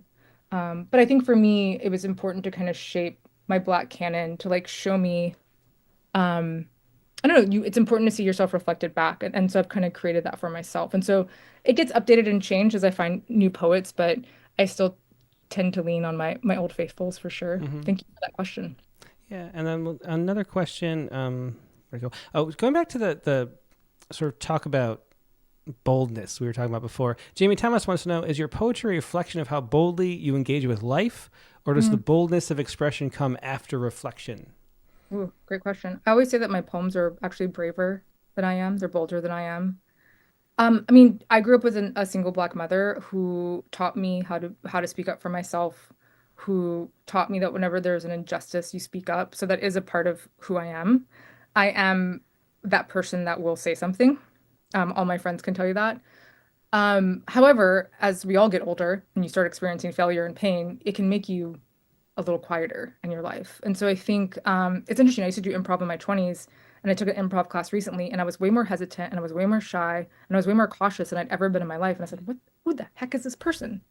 Um, and I think life does that to you somehow. And so I think for me, poetry is as a conduit to that boldness and to that audacity. And in this book, I was really interested. And again, that lyric I, going back to the earlier conversation, I was interested in stepping into that boldness, um, even in a way that I wouldn't normally have now, or that like that hesitancy was shortened in these poems because I was like wanting to step into that. And like I said earlier, you're writing these poems in isolation. Now performing them in front of other people is different. Although I can't see all of you right now. It's just Tim's beautiful face and beard. So I feel pretty safe. Um, but I will say, speaking of the Dwinde, sometimes Lorca's Dwinde comes and doesn't, but there are moments in readings where like I can step into that boldness and something kind of takes over. And then like there's no one in the room and it's just me and the poem, and I'm trying to be honest to the poem in that moment. And it does feel very powerful. And then there's been moments where I mean, I remember my first open mic days, I'd be like, shaking. And I remember my very first poetry reading. I think it's Maggie Kuhn. I can't remember if someone knows. But it's like speak the truth even if your voice shakes. And my best friend got that engraved for me on a necklace, and I always just think about that. And so whether you shake at the mic stand or you say it boldly, but just say the damn thing. That's what I always tell my students. Hmm. Yeah, well, great advice for sure. Let's finish out. We're up on time. Let's finish out with one last poem, Tiana. Okay, well, I you get to pick, Tim. I was thinking that my bird poem, I stared at a cormorant, or maybe in another life. You get to Probably pick. let's do maybe in another life. It's nice to round out with the first and the last is always a nice way to Oh, I read go. the prologue. This is now the epilogue.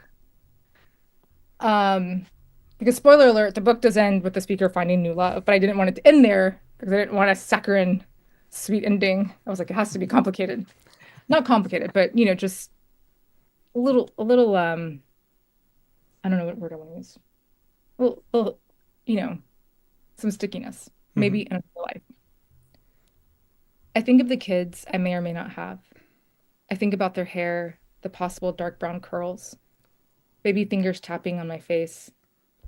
I haven't made up my mind yet, but my body is making decisions before I am ready to make them.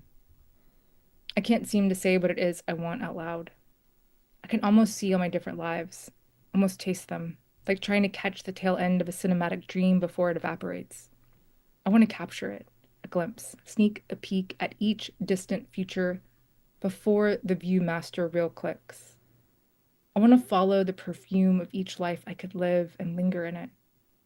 The vanillas, milk leaking from my breast, cereal, the piquant odor of parenthood, the one where I am a mother negotiating happiness, the one where I am not a mother and still negotiating happiness, beauty, and rest.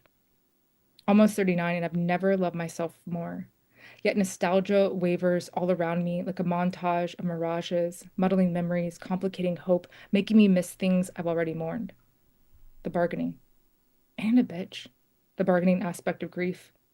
To constantly release that which I've already let go of. But how the water in my mind brings it all back, like the flood current each day. And each morning in the ebb, I see the seafloor for what it is.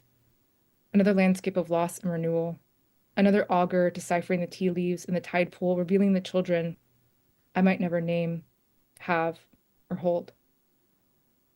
There's a finite number of eggs and books inside me. I'm trying to release them. I'm trying to mourn the possible futures bursting before me in a fantastic finale of fireworks bursting in my mouth like red caviar as I try to find the right words to say goodbye to little faces I can only imagine. I'm not sure what I want. Each decision seems to dissolve at the edge of the beach, softened by the watercolor cream of winter floating above the same shore where Eliot wrote The Wasteland after a mental breakdown, 101 years before me, writing, on Margate sands, I can connect nothing with nothing.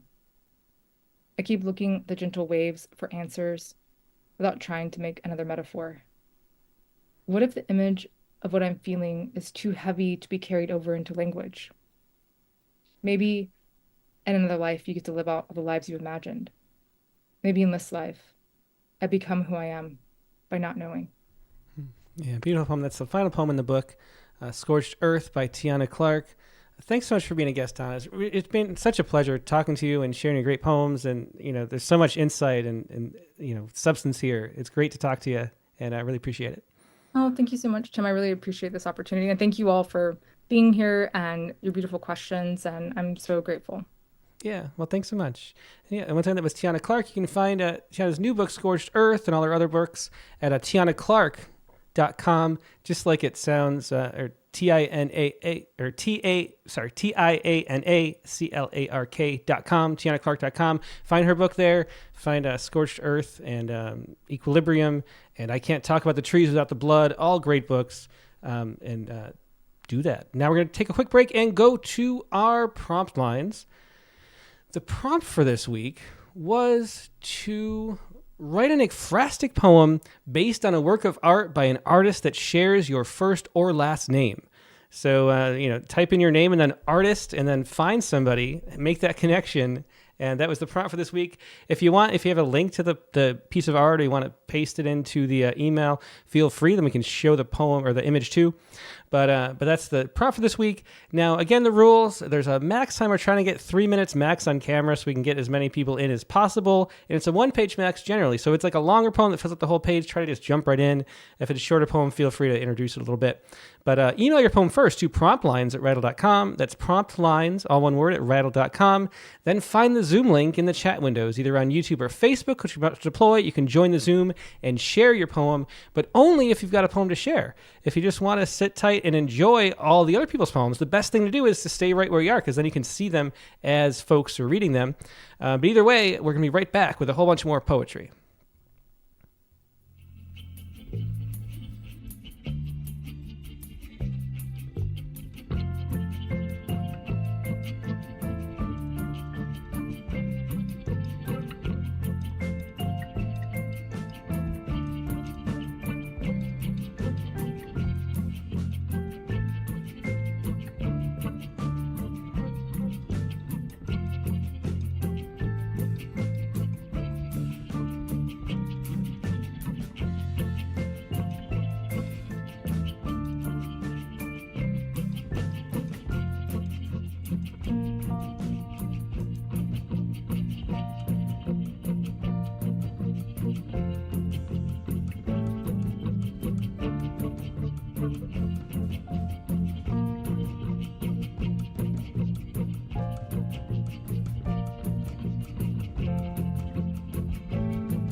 We're back. We've got our prompt poems editor, associator, and my wife, Katie Dozier. Hey, Katie, how you doing? I love that interview. It's fascinating and really exciting. I'm sure it's one that people are going to want to listen back to, too. There's so much to take from it. Yeah, I mean, really, I love it when, I had no idea who Tiana was, and then, some poets just appear, and it's like, oh, this person's magic. Yeah.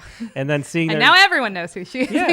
Yeah, well, definitely. So, it's really great to talk to her, like a, reunion of sorts for Rattle. So, let's see. So the prompt this week was to write an ekphrastic poem based on a work of art by an artist that shares your first or last name. And then I knew who you were going to pick because you have somebody fitting of that name, right? Yeah, what's funny about this, too, is so I'm just changing my name, too, and I didn't think about that aspect. So it's good you did first or last name because it wouldn't have actually been true. So that's true. I wrote this. So my great-grandmother is who I was named after. I didn't get to meet her. She died before I was born, but she was an artist and had a really inspiring story. She was orphaned when she was 6 and still became an artist in a small town in Kentucky. So I wrote I thought it'd be fun to bring the actual piece of art in. I don't know if that's more dangerous than fun. Do you want me to hold it up? Yes. Okay. Okay. So this is the painting, if we can. If you can see it. And I'm going to show, too, the back because I personally love seeing the back of old things. So that's the back in case you want to see it. But anyway, and her signature's down there, and I don't know how to put this down. I'm sorry for this. And so that's 16. Is that 1916? Yeah, except that you'll see when I wrote this poem, I wrote it from memory. And so I just saw the 1916 too. I actually have it as 1915 in the poem from my incorrect memory. Well, the truth lies, as we Yes, found out. that's true. All right. Okay. So here's the poem. So this is Namesake. It took me years to realize that the blue puddle was a tea kettle, though I could always smell the blooms of the pink watercolor roses, the lip of their petals like ocean waves. Every year, a little more of the once gilded frame chips away, an hourglass of sorts, 1915 time capsuled in the corner. And I picture you, only 14, an orphan for over a decade, painting the scene, not knowing I'd be here in over 100 years, whistling your name into a world where computers finger paint. Art is the most important conversation. You painted 2 teacups, let them steep, poured what you could, and passed it on to me. Yeah, great poem and great piece of art. It's so great to have that connection. Yeah, I'm grateful. I have her portrait too hanging in my desk watching me like, hey, you better be writing some cool poems because I could paint. So yeah, I mean, she was such an inspiring woman. Yeah. From what I know about her, it really, and so are you. So thank you. Keeping that name alive. Oh, thank you. Well, it feels like I have pressure and I work well under pressure. So that's great. So I'm very curious to see what you come up with because I have no idea as of today. Yeah, well, I did. I wonder if I should show. I guess I should show the art first. Yeah. And so, Timothy Green is a pretty common name. Green's a pretty common name. Well, that's a pretty cool name. And there's actually several Greens. There's in the whole. I started just publishing as Tim Green, and then there's this whole story where there was a football player who was a novelist named Tim Green, so I changed to Timothy. And then Disney made a movie called The Odd Life of Timothy Green, and so everybody thought, and so. Anyway, so it's been annoying, but also there's a bunch of there's a comic book artist named Timothy Green. And I almost wrote a thing about him. I wonder if you're more likely to be an artist if you have a last name that's like a vibrant color. That's a good question. Yeah. But I know there are a few. There's also this guy Timothy Green Beckley that I get a lot. Maybe we should have a convention one day. Yeah. So, so I thought I'd try to find because I've actually looked at that Timothy Green the comic book because he's pretty prolific. Way to go, before. Timothy Green. We duel over our handles. I got to beat him to the I beat him on X. On X, yeah. Nice. I keep forgetting the name. And then, but he beat me on Instagram. Oh man. So, anyway, I thought I'd do a different one and do a obscure Timothy Green I never knew before. Great. And so I googled Timothy Green artist, came up with this guy in Minnesota. And this is his painting right here, which I found amusing. It's called, the title of the poem is the title of the painting, but this is so for those just listening, it's a man with a sort of contraption like a helicopter on his back. The cow in the corner breaking the fourth wall. Yes, exactly. So it's a very amusing painting by Timothy Green, not me. No relation. And it's called D.B. Heading's Flight Over the Prairie. I will show the poem with a picture one more time. There we go. That's D.B. Heading's apparently. I Googled D.B. Heading and there was no, I don't know who, it's a family lore. I don't know what it is. But anyway, this is D.B. Heading's Flight Over the Prairie. It's how I feel when I think about how there are 23,533 Timothy Greens floating in this world.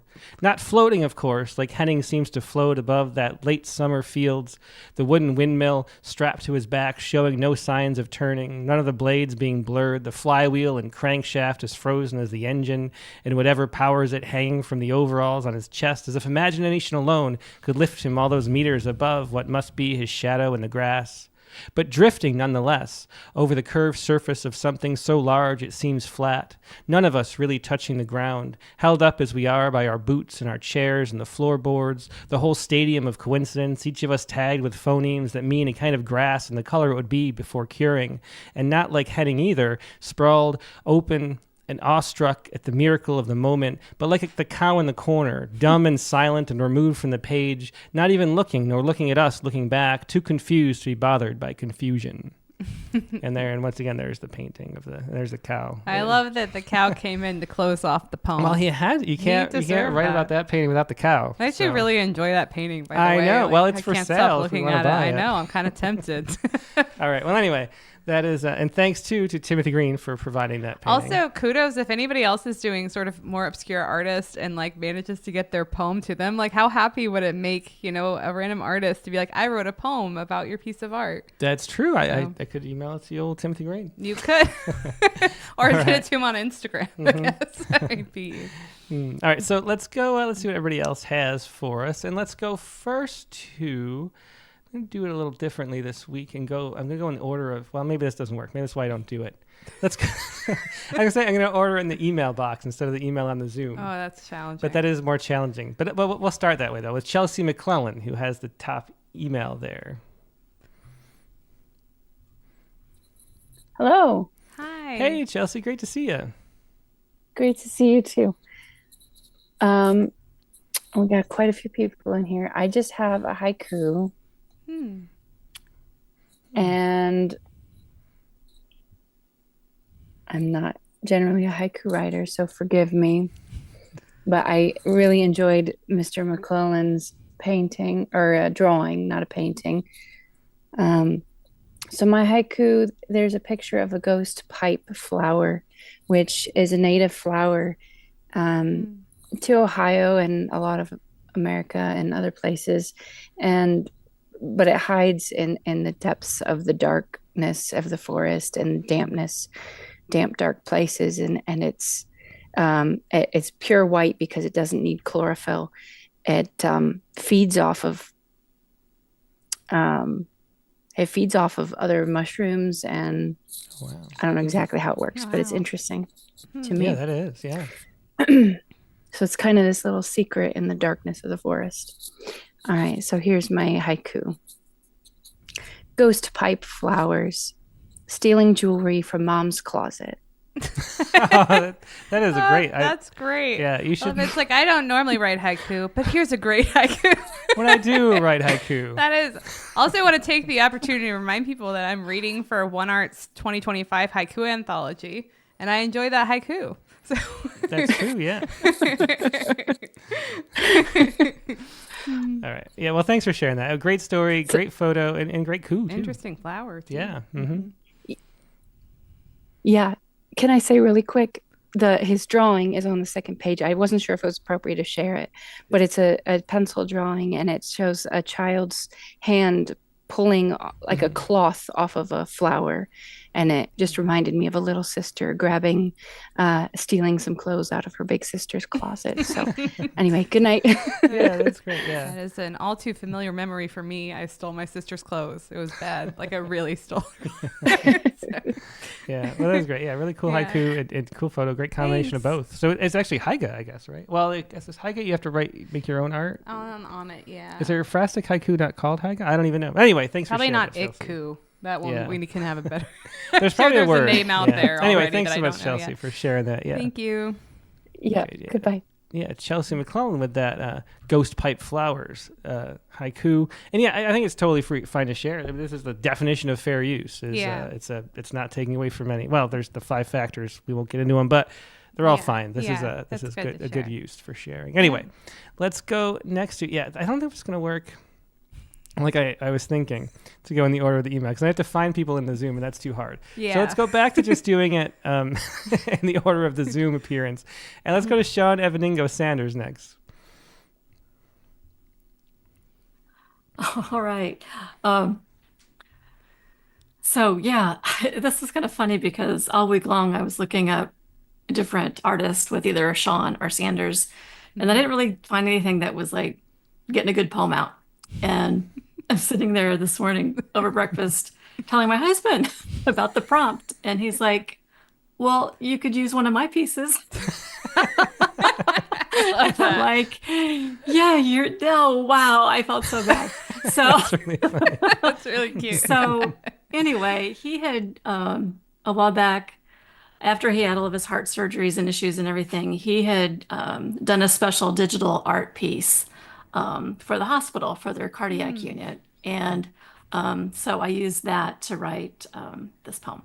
Oh, And it's wonderful. called The Barrow Stem. We pore over pamphlets, examine faces of patients on the website, where he clicks on the old men sharing they can golf again, and I click on the wives with big smiles. How they revel as they each reveal the barrow stem gave their husbands back to them.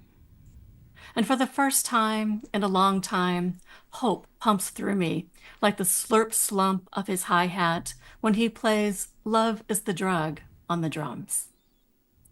In a room full of body part replicas, we marvel with curiosity, grateful for the miracles of science. His surgeon has kind eyes, and we're all ears when he shows us how it will sit in a pocket under the muscle with a wire winding up to his carotid. How the device will urge his brain to command his dilapidated heart. More pump, pa-pump, pa-pump. At home, I vacuum the drum room, order him the new crash cymbal, the one he's coveted for years, the one that will resonate with the song in my husband's heart. Beautiful poem. Yeah, I love the story behind it and then Yeah, the poem itself. And then here's the piece of art. Yeah, wow. Masters of the Miracle. Yeah, that is beautiful by Robert Sanders. Oh, and now they're even better together, so that's wonderful. Yeah, that really is. Both Yeah. of them, yeah. Yeah, well, thanks so much for sharing that, Sean. That was Thank great. you. Thank you. Yeah, once again, that was Sean Evaningo Sanders with The Barrow Stem. Yeah. All right, let's go next to Tom Barlow. Caught me not anticipating being on. Anyway, I found a piece by Thomas Hart Benton. And when I discovered it was written in 1945, it's a picture of people dancing, and I thought this may be a celebration of VJ Day. So that's where I got the title of Hoedown. Hoedown after Hiroshima. In this study of a Torah dance by Thomas Hart Benton, the man in the foreground might well have left his crutches behind in some revival tent, his arms flung now like he carries rapture in his back pocket, while his partner high-steps her way across the mayhem the fiddle's laying down. The front man with his guitar stretches for a riff to cool the fire of feet, but too late. The whole crowd, victory in their buttonholes and swelled up with the scent of ramps and sweet tea, judders around the floor until the room is bouncing like a treadle. Then a song finds its way out of the painting on my computer screen, flows down to the keyboard where Mike grabs my hands and yanks on them to join the hoedown. My index fingers and middle fingers pair up, strut across the touchpad, 2 by 2. So inspired, I kick my office chair aside and set to stomping like I just struck gold, until I, too, finally can see the end of the world is coming any day now.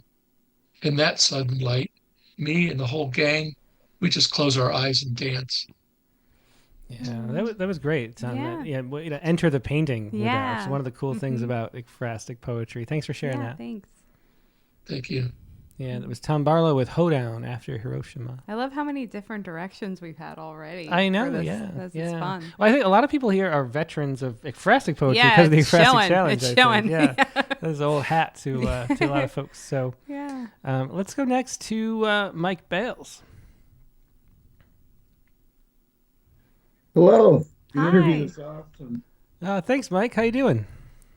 Pretty good. Working on different things. Um, I went for Mike for the first name, and I wish I would have emailed the thing. He's some kind of cartoon.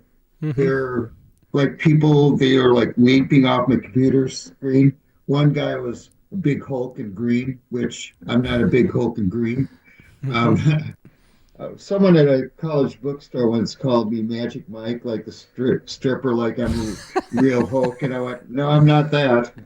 Um, At but a bookstore. anyway, it was the adventure. Because the artist is Mike Mignola, and the painting or the poster was like the Adventurers. I don't know if I heard of them. I was thinking of something else. So it was based on that. These heroes kind of jumping off the screen. Hmm. And my poem's called Superpowers. The new poem I write pumps its fist and leaps off the screen as it comes to life. Downstairs, the refrigerator gurgles and hums as bare limbs dancing outside my window promise spring. Yet grass in the yard next door is still dormant, brown. Memories stir of the life I've known. The roommate sleeps on the couch in the living room. He is depressed. A sparrow flutters outside my window after leaving the comfort of its nest. To fly or fall was its choice when it claimed a life its own. I have to admit that as a child I was afraid to fall, but now I want to fly. My body aches, yet I know I must run, do errands, and pay bills, and bearing the weight of loss, every day I face my fears and learn to live again. The poem I write finds new life on blank page. To live and live again is a superpower I possess. Oh, very great. Yeah, definitely Yeah. that superpower. Thanks so much for sharing that, Mike. Thanks. Okay, thanks. Yeah, thanks, Mike. It was Mike Bales with After the Cartoonist, Mike Mignola. Let's go to Sharon Ferrante next. We haven't seen her in a bit. Yeah. Hi, Hi, guys. Sharon. Hey, Sharon. Great to see you. Yeah, so good to be here. I haven't been in a long time. Yeah. Yeah. Well, it's great to have you back. Yeah. I love Ekphrastic. And when I missed the show last week and I just saw it a few days ago and I'm like, let me see if I can find a Sharon. And I found a Sharon. Oh, and Yay. thank you for that interview. That interview was awesome. Oh, thanks. Yeah, it was a really fun one. She was wow, yeah. I found a Sharon Sprung Mm-hmm. and this really cool painting with this woman kind of looking sad, looking through this window. It's called Window Pane, the name of the painting. She looks like sad, you know. Mm-hmm. The window looked broken. And I'm like, is that fog or is that frost? But I said, well, it's broken because Yeah. a part of it looked clearer. So I said, I'm going with broken. And I just wrote a tanka. Oh, great. The painting is really exquisite. The tanka is a little lit, but I wanted to come on and say hi. So I have it. Breaking the window. Now I can sit here, reflecting. Half my tears on half my blue dress. Oh, that's great. Yeah, that's a great tongue. I really love that, Yeah. Sharon. Yeah. I loved the painting. I'm like, let me at it. Yeah. Yeah. Well, it's a great interpretation of it too, and good use of the form. Yeah. Yeah. Thank you. Yeah, I'm a fan of the Ekphrastic. Every month, I'm like, what am I going to get out of it? Well, thanks, Sharon. It's definitely always a pleasure. Great to see you, Sharon. Yeah, it is. Oh, Yeah. great to see you guys. Yep, Everybody. bye. Thank you. Yeah, that was Sharon Ferrante with the Tonka Breaking the Window. Let's go to Amanda Harris next. All right. So this was an interesting one for me because I'm an artist and I've had my art featured in galleries. So I was like, Ah. Oh, oh wow. my God, I got to pick somebody who's not me. This is called Based on a Piece of Art by Amanda Hughes. Colors are a form of mutiny, says the man chaining the dog. Chains make colors real and then extend them like a lock. In this way, we are whole. In this way, we are interwoven. Colors are mutiny against the deft and a less concrete messiah for the dead and dying. Colors are a form of mutiny. Colors are a form of mutiny. Yeah, well, wonderfully, strong as always. Yeah, just jumping in at the get. I love that, Amanda. Thanks for I sharing always that. wonder if people who are actually artists have a real edge in ekphrastic poetry, so Amanda might be onto something there. Yeah. Well, thanks so much for sharing that, Amanda. Always a pleasure. Yeah. Amanda Harris with based on a piece by Amanda Hughes. All right. Next, let's go to Maro Dowdle. Hi, friends. How are you? Hi, good. How are you? Hey, Maro. Good. So, there are two main Dowdle artists out there. One is a pair of brothers who make horror movies, and I was kind of hoping to do one about them, but the inspiration wasn't taking. So instead, I picked a work by Eric Dowdle, who is, in my personal opinion, kind of a schmaltzy artist who makes art mainly for corporate enterprises, particularly puzzles. So, and to honor his work, I took a crack at a villanelle, which I've never done before, but it was super fun. So whether or not it worked, I'm just excited I had the experience. Wonderful. Oh, great. Yeah. And we're showing a piece of art on the screen here too. So everyone gets a sense of it. Cool. How Well the Artist Hides a History, after Harper's Ferry by Eric Dowdle. It's the image of perfection. How many hours did it take? This man, he can't be my relation. A train sweeps the edge of this depiction, the colonial village at daybreak. It's the image of perfection, glory to a nascent nation, painstaking details he had to make. This man, he can't be my relation. I can't make clouds look like confection or pile houses like layer cake. It's the image of perfection, mass-produced for corporations, empty of creative stakes. This man who can't be my relation paints this town founded for nice white Christians, a forced perspective, the surface fake. It could be an AI fabrication, not my image of perfection. This man, he can't be my relation. Yeah, I love that refrain. Great. Yeah, great use of the form for that refrain. And I love it when ekphrastic poems, like, it doesn't have to be that you love the piece of art, right? It doesn't have to be that. So I think that was really interesting. And it does look like AI, you're right. Oh my gosh. Right? It's horrible. It's disturbing. But there you go. Thanks, guys. Yeah. Thanks, Maro. Yeah, thanks so much for sharing that, Maro. Yeah, Maro Dowdle, once again, with How Well the Artist Hides a History. Let's go to Hemet Malik next. Hey there. Hi. Hey, Hi. Yeah, that was going to be hard for me, wasn't it? But I found somebody. Yay. And I don't know how well it would be called an ekphrastic because I seem to go off on a tangent, but it does it is in reference to an aspect of her painting and the story behind that aspect. Interesting. Great. Yeah. I'll get into it because it's a bit long. Yeah, and we're showing the painting here on screen. Oh, which is a woman holding a child with a beautiful and intricate skirt. dress. Yeah. She's a Palestinian artist. Lifelines. When the only two zebras at the Gaza Zoo die from hunger and thirst, gossamer watering holes and sun-smudged plains, the final films rolling behind their lids, heavy with the hunger of maddened men. Their stripes, forever wed, black with white, cry into the soil, down through the sands, out onto waters, to return to the sun, where precious ones go when they're gone, leaving just two spots of black near where they lay, on the floor of the zoo, locked by soldiers, drawing lines on the land in red, fighting for freedom or something more distant from Africa.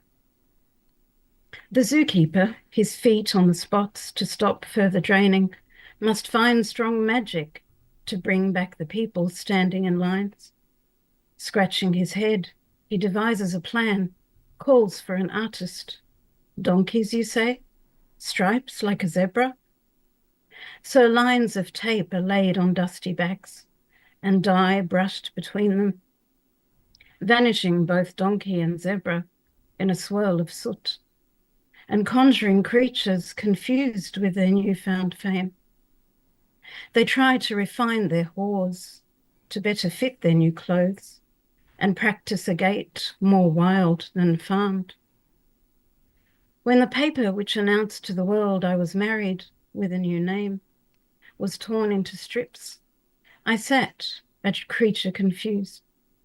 Lines I'd longed for, which had thickened and bound, slipped from my wrists, from my eyes, from my throat, down through the rug where I stood, to the basement, to the drain, and out through the pipes which take home what's no longer loved, leaving just a ring of gold at my feet, hungry, urging to step into zebra again.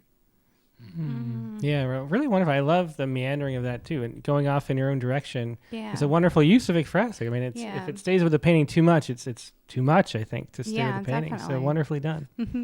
Okay, Yeah. thank you. Yeah, thanks so much, Hamet. Bye. Yeah, once again, that was Hamet Malik with a painting by Malak Matar, which you can find. There's a link on Facebook actually, so look up the artist there. Let's go next. Let's go to Jared Campbell next.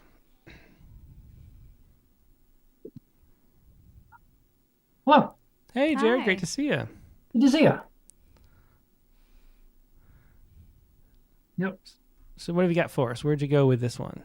If you have the images, the first of them is William Blake's Nebuchadnezzar, but then the one that follows that is by my son Benjamin Campbell. Oh. Oh, yeah. Yeah. So Oh, that is so cute. I love that. Aw. That is, yeah. Aw. Aw. Nebuchadnezzar after Benjamin Campbell. Sometimes I mourn the shibboleths that I was raised in and have not passed on. Abimelech, Nebuchadnezzar, Methuselah. Imagine Nebuchadnezzar on all fours in his madness, eating grass like oxen, with bloodshot eyes remembering his dream. Now imagine Nebuchadnezzar as a well-fed hog, enjoying apples and chestnuts in the shade of cactus-looking trees. His bristles are black and straight. He rolls in the dirt and is not soiled. He stretches out beneath a blue, unthreatening sky.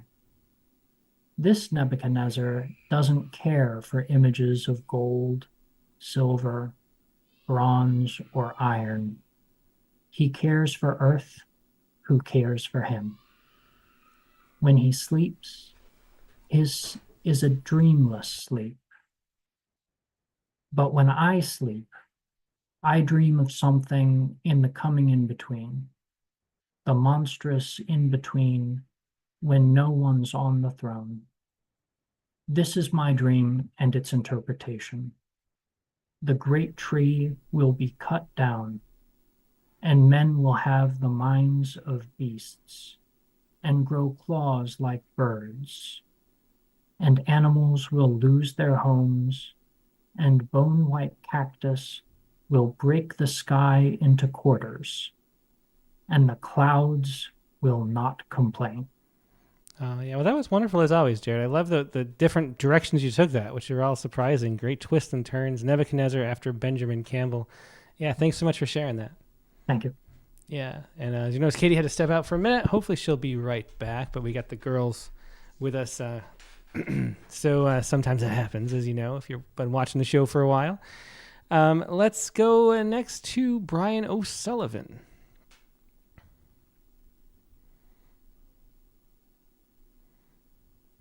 Hey, Brian. Oh, we're not hearing any sound, Brian. Sorry. It's not on mute. It's the microphone.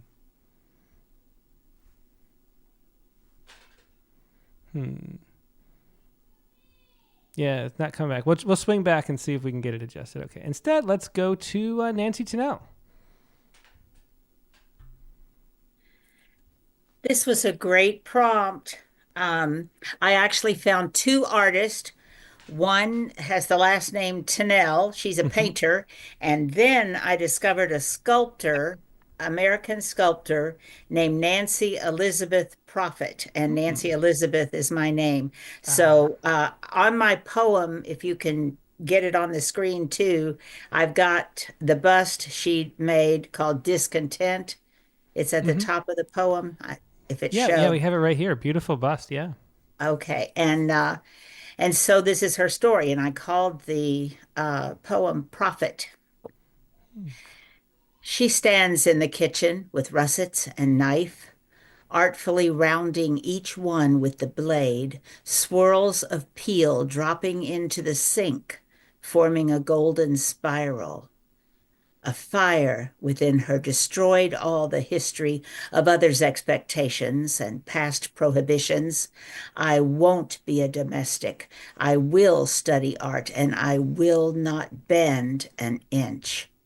This Afro-Indigenous girl of no means, who could analyze marble for what lay beneath, went to New York and then on to Paris, insisting, my gift commands me.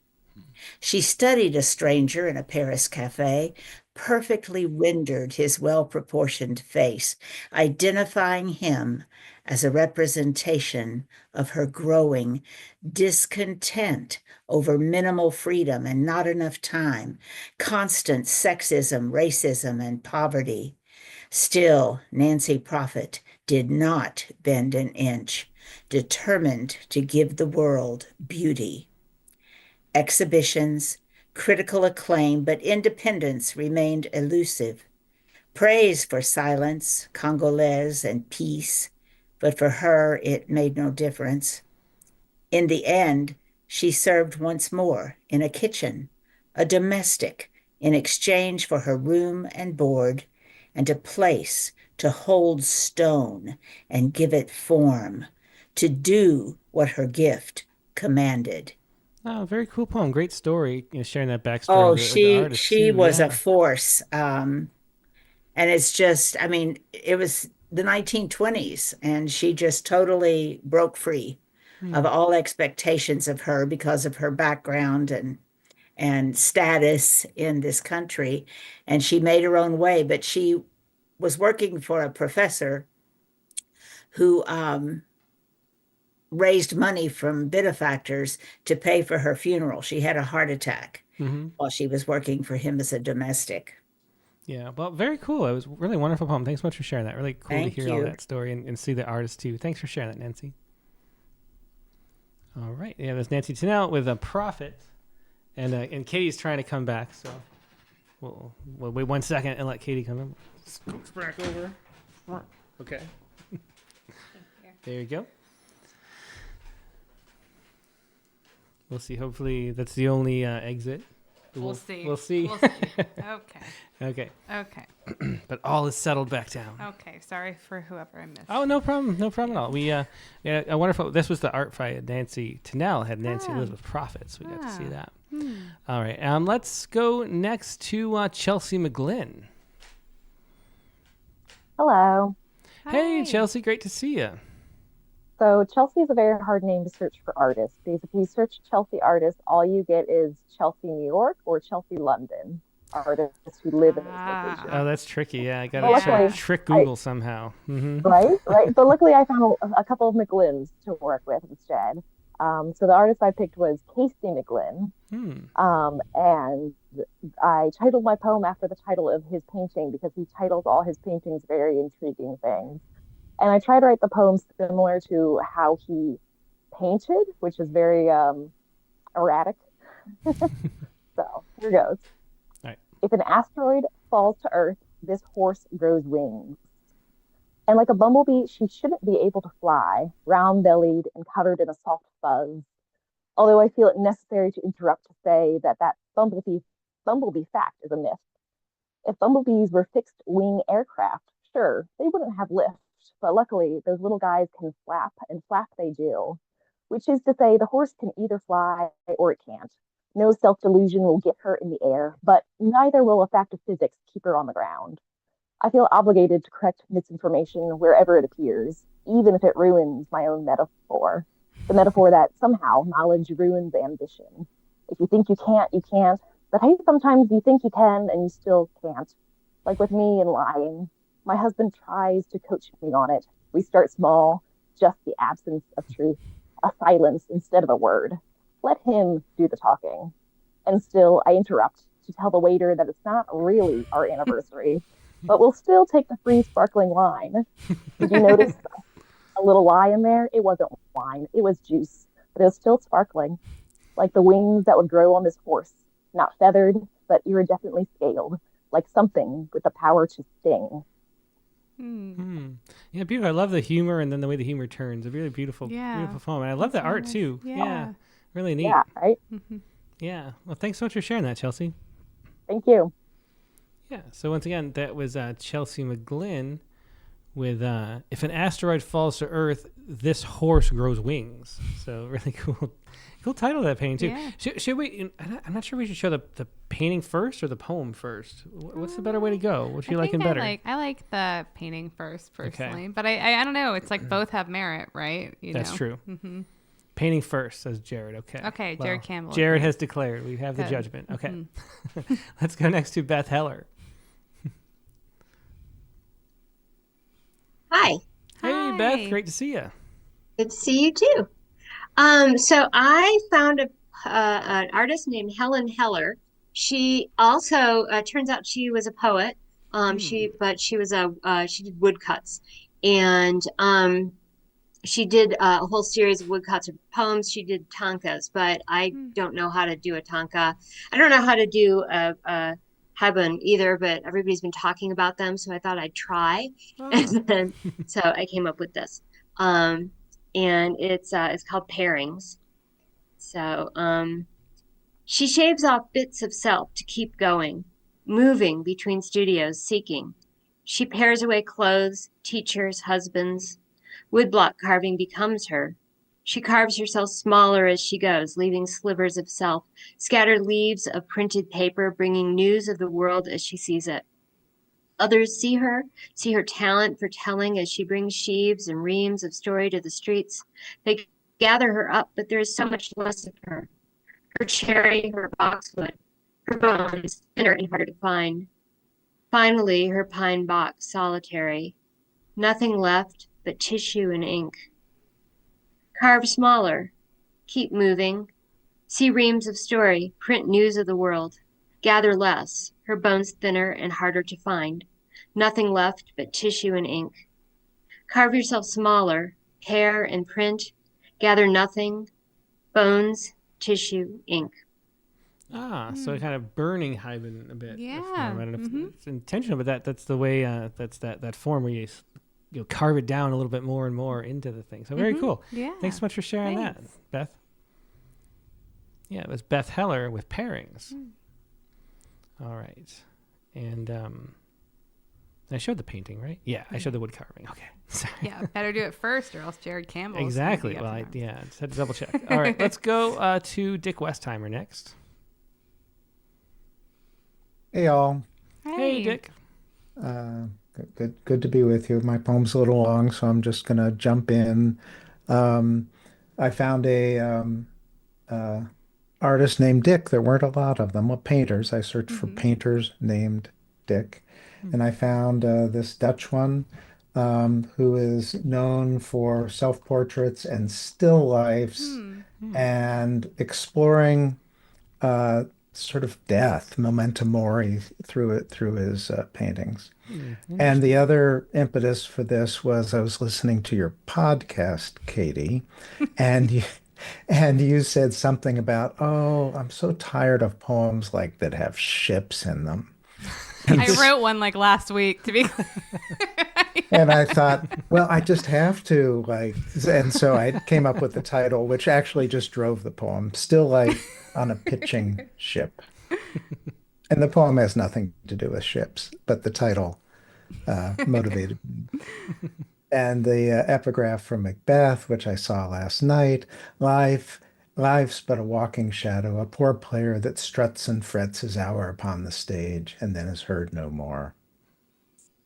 Everything about the scene says, remember, you must die. The cracked eggshells, the broken violin strings, the photo of missing friends, creased and torn. These things are shadows of what they once were, a warning, a curse. Before the storm, that fiddle and I were more than friends. We were the bow. We were the band. We held the songs together, jammed every Tuesday night. Red, now passed on, sang with his mountain holler sound, how his mother left this world of sorrow. Bob recalled the old home place. Mark swung his 9-pound hammer. But all those tunes are gone, gone, gone, gone to conspiracy theories about elites, gone to a sea of owning the libs, gone to us and them, to not trusting the Jews, to deciding which children Jesus loves and which he'd refuse. The circle is broken. The angels have abandoned the angel band. Our little bluegrass church by the side of the road has washed away in a flood of fake news. I can't uncrack those eggs, can't hum high harmony to those missing friends, can't uncrease all those things that were bent. But I'll restring my instrument. I'll sing me back home, and maybe I'll call up Mark to see if he wants to jam.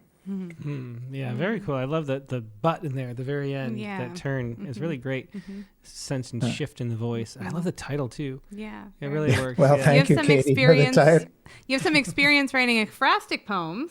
Yeah, you do as the current Ekphrastic Challenge winner. Well, of the artist dress, I love the artist's sort of touching comment on that. That was really, really moved me a lot. I will say, and I don't know how to do this if folks in the YouTube have ideas, is that I have a bunch of song titles in here that are woven into there. And if they have ideas as to how to punctuate them or note them or whether they were clear, please let me know in the comments.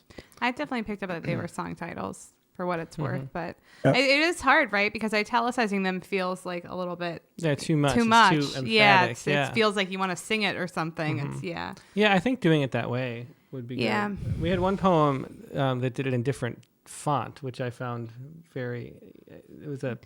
I said no. Yeah, but that is one option. Yeah, I wanted them to be, like fold into the poem as if they were lines in the poem. Yeah, so. I think it worked that way. I do. I think because it wasn't distracting, but we kind of got the picture. Yeah, I'd say. definitely. Yeah. The picture, nicely done.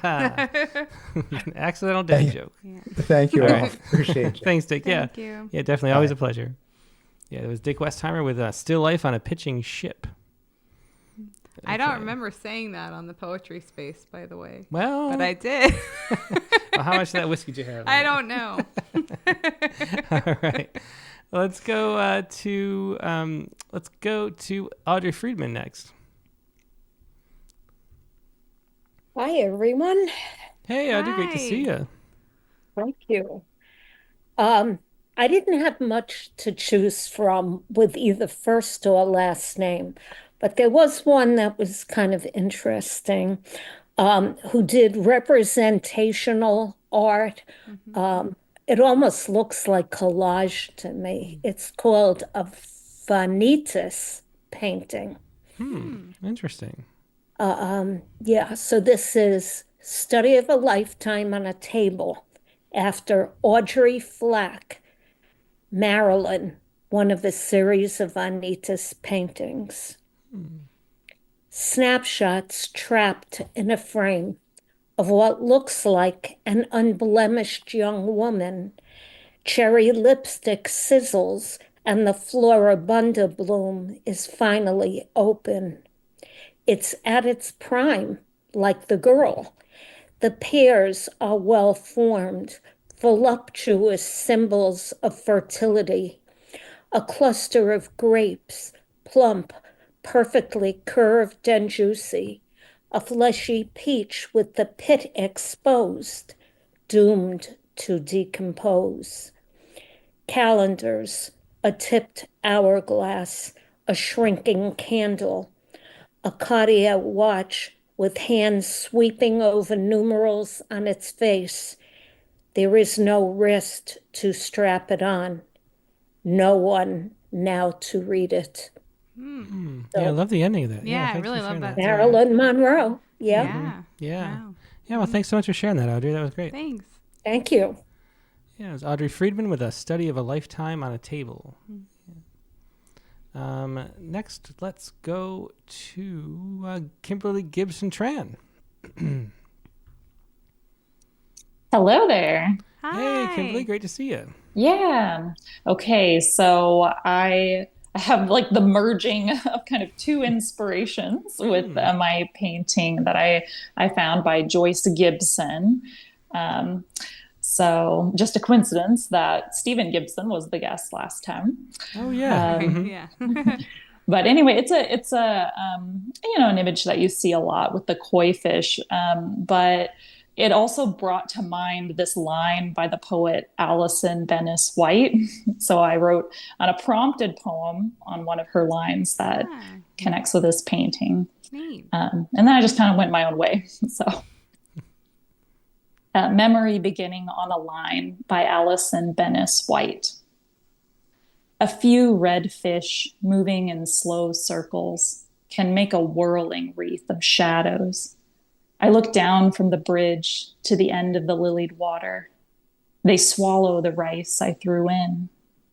This is a moment I return to, a photo of me on that bridge, green shoots needling the distance, mountains blue and brittle. I remember those few nights in Payao, sleeping beside my friend in her childhood bed, in her mom's wooden house, high up on stilts.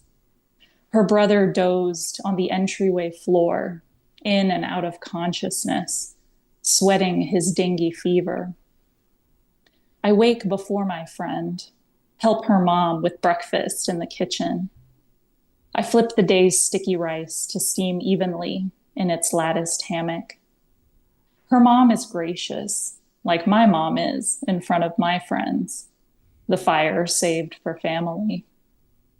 Ravenous, we bend over the toasted tilapia, called ruby fish. Squeeze the rice into balls between our fingers, dip in salt and pounded chili. Part of me is always here, drawn back by green blades renewing. We caught a bus to the university. A few days later, something small I caught also, boring its way in blood through my pores. At the doctor, a tourniquet on my forearm drew little swimmers to the surface. I rolled all night to itch, wishing for a door, for a breeze on my feet. I scratched the scales from my flesh, going slowly in circles. Wow. What a journey. I mean, wow. And so much going on. I mean, I love a poem too where I feel like I read a whole book in the time frame of one poem. Like I felt a whole journey. Wow. Yeah, thanks so much for sharing. Yeah, great details throughout. Yeah, really I enjoyed was it. so in it. Yeah. Well, thanks so much for the prompts. Yep. Well, thanks, Kimberly. Yeah. Once again, that was Kimberly Gibson Tran with Memory Beginning on a Line by Allison Bennis White. Let's go back to Brian O'Sullivan. We'll see if... Oh, I didn't miss Brian then. That better? Yeah, there we go. Yep, you're here. Thanks, Brian. Yeah, sorry about that. I don't know what was wrong with it. No problem. All right. Well, I wrote about the painting behind me. Not that you can really see it pass by on his forehead, but it is by a guy named Edmund Sullivan, which is basically the same name as O'Sullivan. I have a lot of Sullivans in my family, actually. So it's a Hyben. And it's called Come All Ye. By the way, that's kind of a genre of popular Irish folk ballads. Oh, I didn't know that. Yeah. Come All Ye. A decade before she died, my mother, Maeve O'Sullivan, née O'Mahony, hung Edmund Sullivan's Next Parish, America, in her living room at my brother's place on Long Island. Bare elms in twilight, blinds cut, distant lamplight. Maybe that painting with its checkerboard of grass, its sandy strand, its rocky fingers reaching out, reminded her of seeing Ireland's western shore grow smaller and vaguer in the airplane window decades earlier. She might have peopled that landscape with ordinary memories, seeing herself taking a pony and trap to visit her grandparents in West Cork, where she'd run her fingers along the ivy on their walls. Or perhaps she saw herself and her friends dancing at a ceilidh. But in the painting, there's only a little farmhouse to hint that there were people in the landscape. I picture the painter, an Irish American from the Bronx, leaning forward with his easel and spreading a whiff of burning peat across the canvas. Ocean spotlight calling family to dinner. In her last years, she often thought that she was back in the town of Kanturk, a place she had never stopped calling home, and that I was her brother Seamus or her father. She was living with us in Maryland, her last parish, by then, and the painting hangs in our kitchen still. Sometimes the little American boy in me is tempted to search the landscape for leprechauns. Yet often I can almost see my mother hovering, spectral, in the glass over the canvas. Mail order clover, overgrown roots for wings. Yeah, well, my favorite part is that image of the mother hovering over in the glass as you look for leprechauns. Yeah, what a great memory too. Yeah. And the painting you needed was hanging right in your kitchen all along. Yeah, that's right. That's great. Yeah, thanks so much, Brian. Easy, yeah. thanks. Yeah. Thanks, Brian. Bye. So Brian O'Sullivan once again with Come All Ye. Okay, next we will go to Steve Horrell.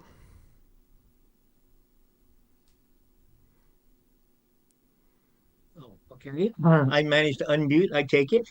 Great, you did. Good to see you, Steve. Yeah. That was just an inspiring interview. Oh, great. I'm glad to hear this it. evening. Yeah. Oh, yeah. Great. I've never even attempted an acrostic poem before. Oh, great. And I also, it appears as if it's trying to be a hosel, but it's really not there. Mm-hmm. And true to form, I got off at the first exit. So yeah. The painting, I don't know, can you show it? Or? Yeah, I'm showing it right now. Yep. Oh, okay. Anyway, my daughter did that before she was even a teenager. And, that's and great. It still hangs. Mm-hmm. It still hangs and I don't know, once a week or once a month at least, I just sit and look at it and go, Jesus. It's inspiring to me that she could do that. Wow. Anyway,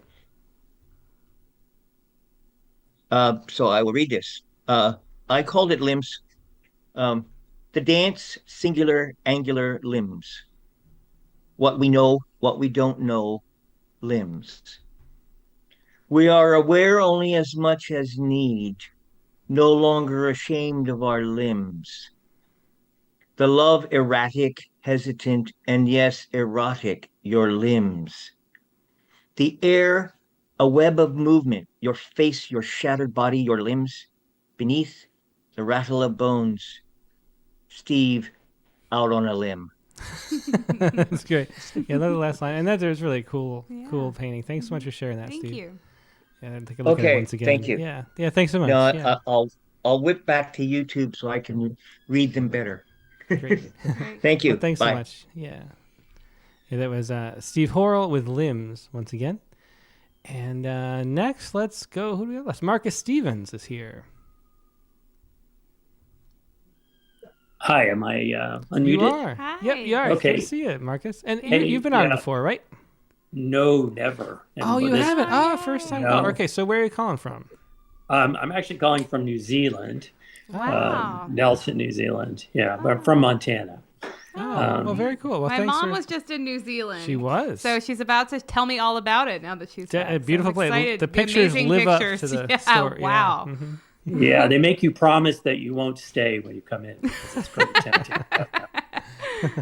So anyway, thank you so much for this prompt. It got me really excited because I thought of a photographer, Kurt Marcus is his name, and he did a lot of photography of buckaroos in the Great Basin part of the western United States, southern Idaho and Nevada. Mm-hmm. And my granddad was a buckaroo when he was a kid. Mm-hmm. And so I started thinking about my granddad, and that's what got me. I think this is going to inspire more than just this poem, actually. So thanks for that. That's wonderful. Yeah, definitely. Very cool. Mm-hmm. All right. And so I don't know if I got the picture to you, but it's a portrait of a cowboy at a branding. All you can see is his shirt and his hands.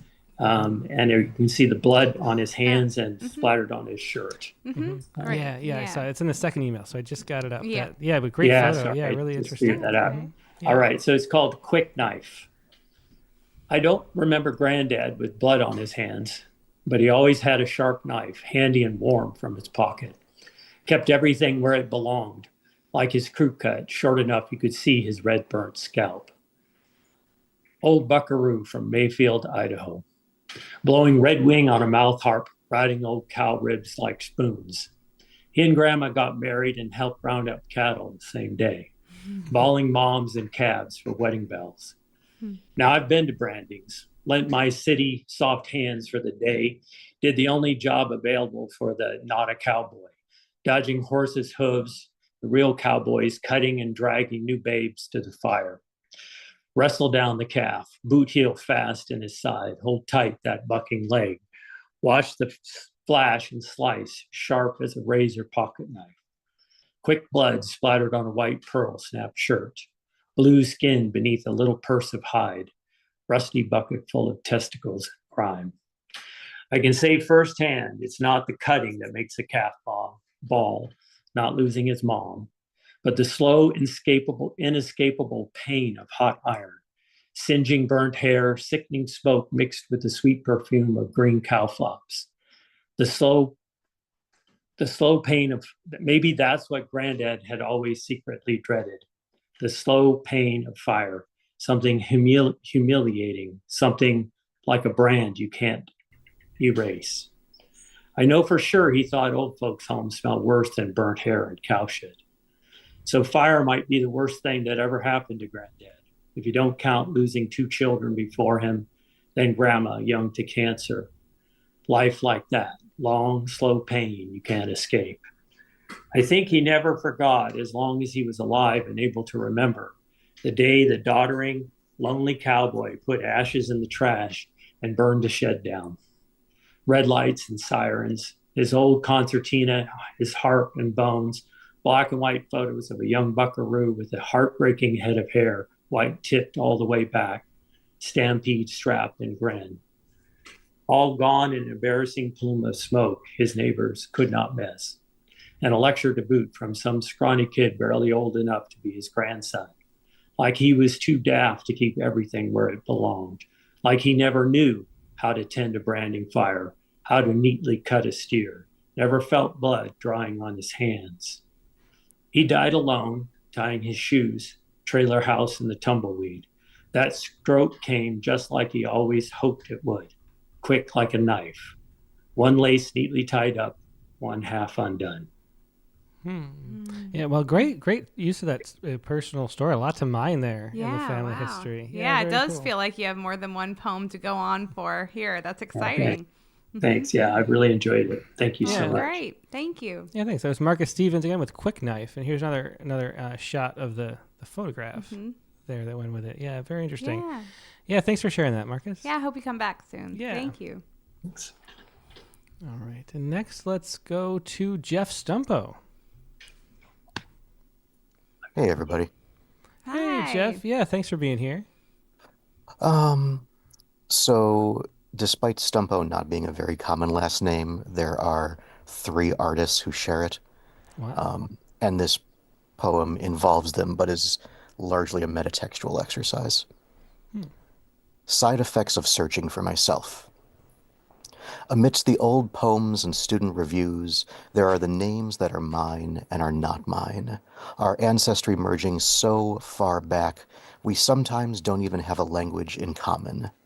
I return particularly to the artists, Nico and his films and his 8-bit stitches, Francesco spinning threads of data like a spider, David, his birds so real, one could believe the rest of the page is sky. I've never asked if they want to be famous, if they've done this search and wondered who will be the first on the public's tongue, first taught somewhere, who gets the featured article on Wikipedia, who has enough ego to see their ego rewarded. Or is that just me? Or is that just me looking for the story like I do? Or is that just me making an excuse to tell them a story like, My dad's dad's dad worked for Al Capone, held liquor in his livery stalls for the police to pick up and deliver to speakeasies. Told his sons, you can get in, but once you're in, you can't get out. Watched his son get out. Never imagined he'd be 100 years later brought up by his son's son's son's poetry. I do not send them this.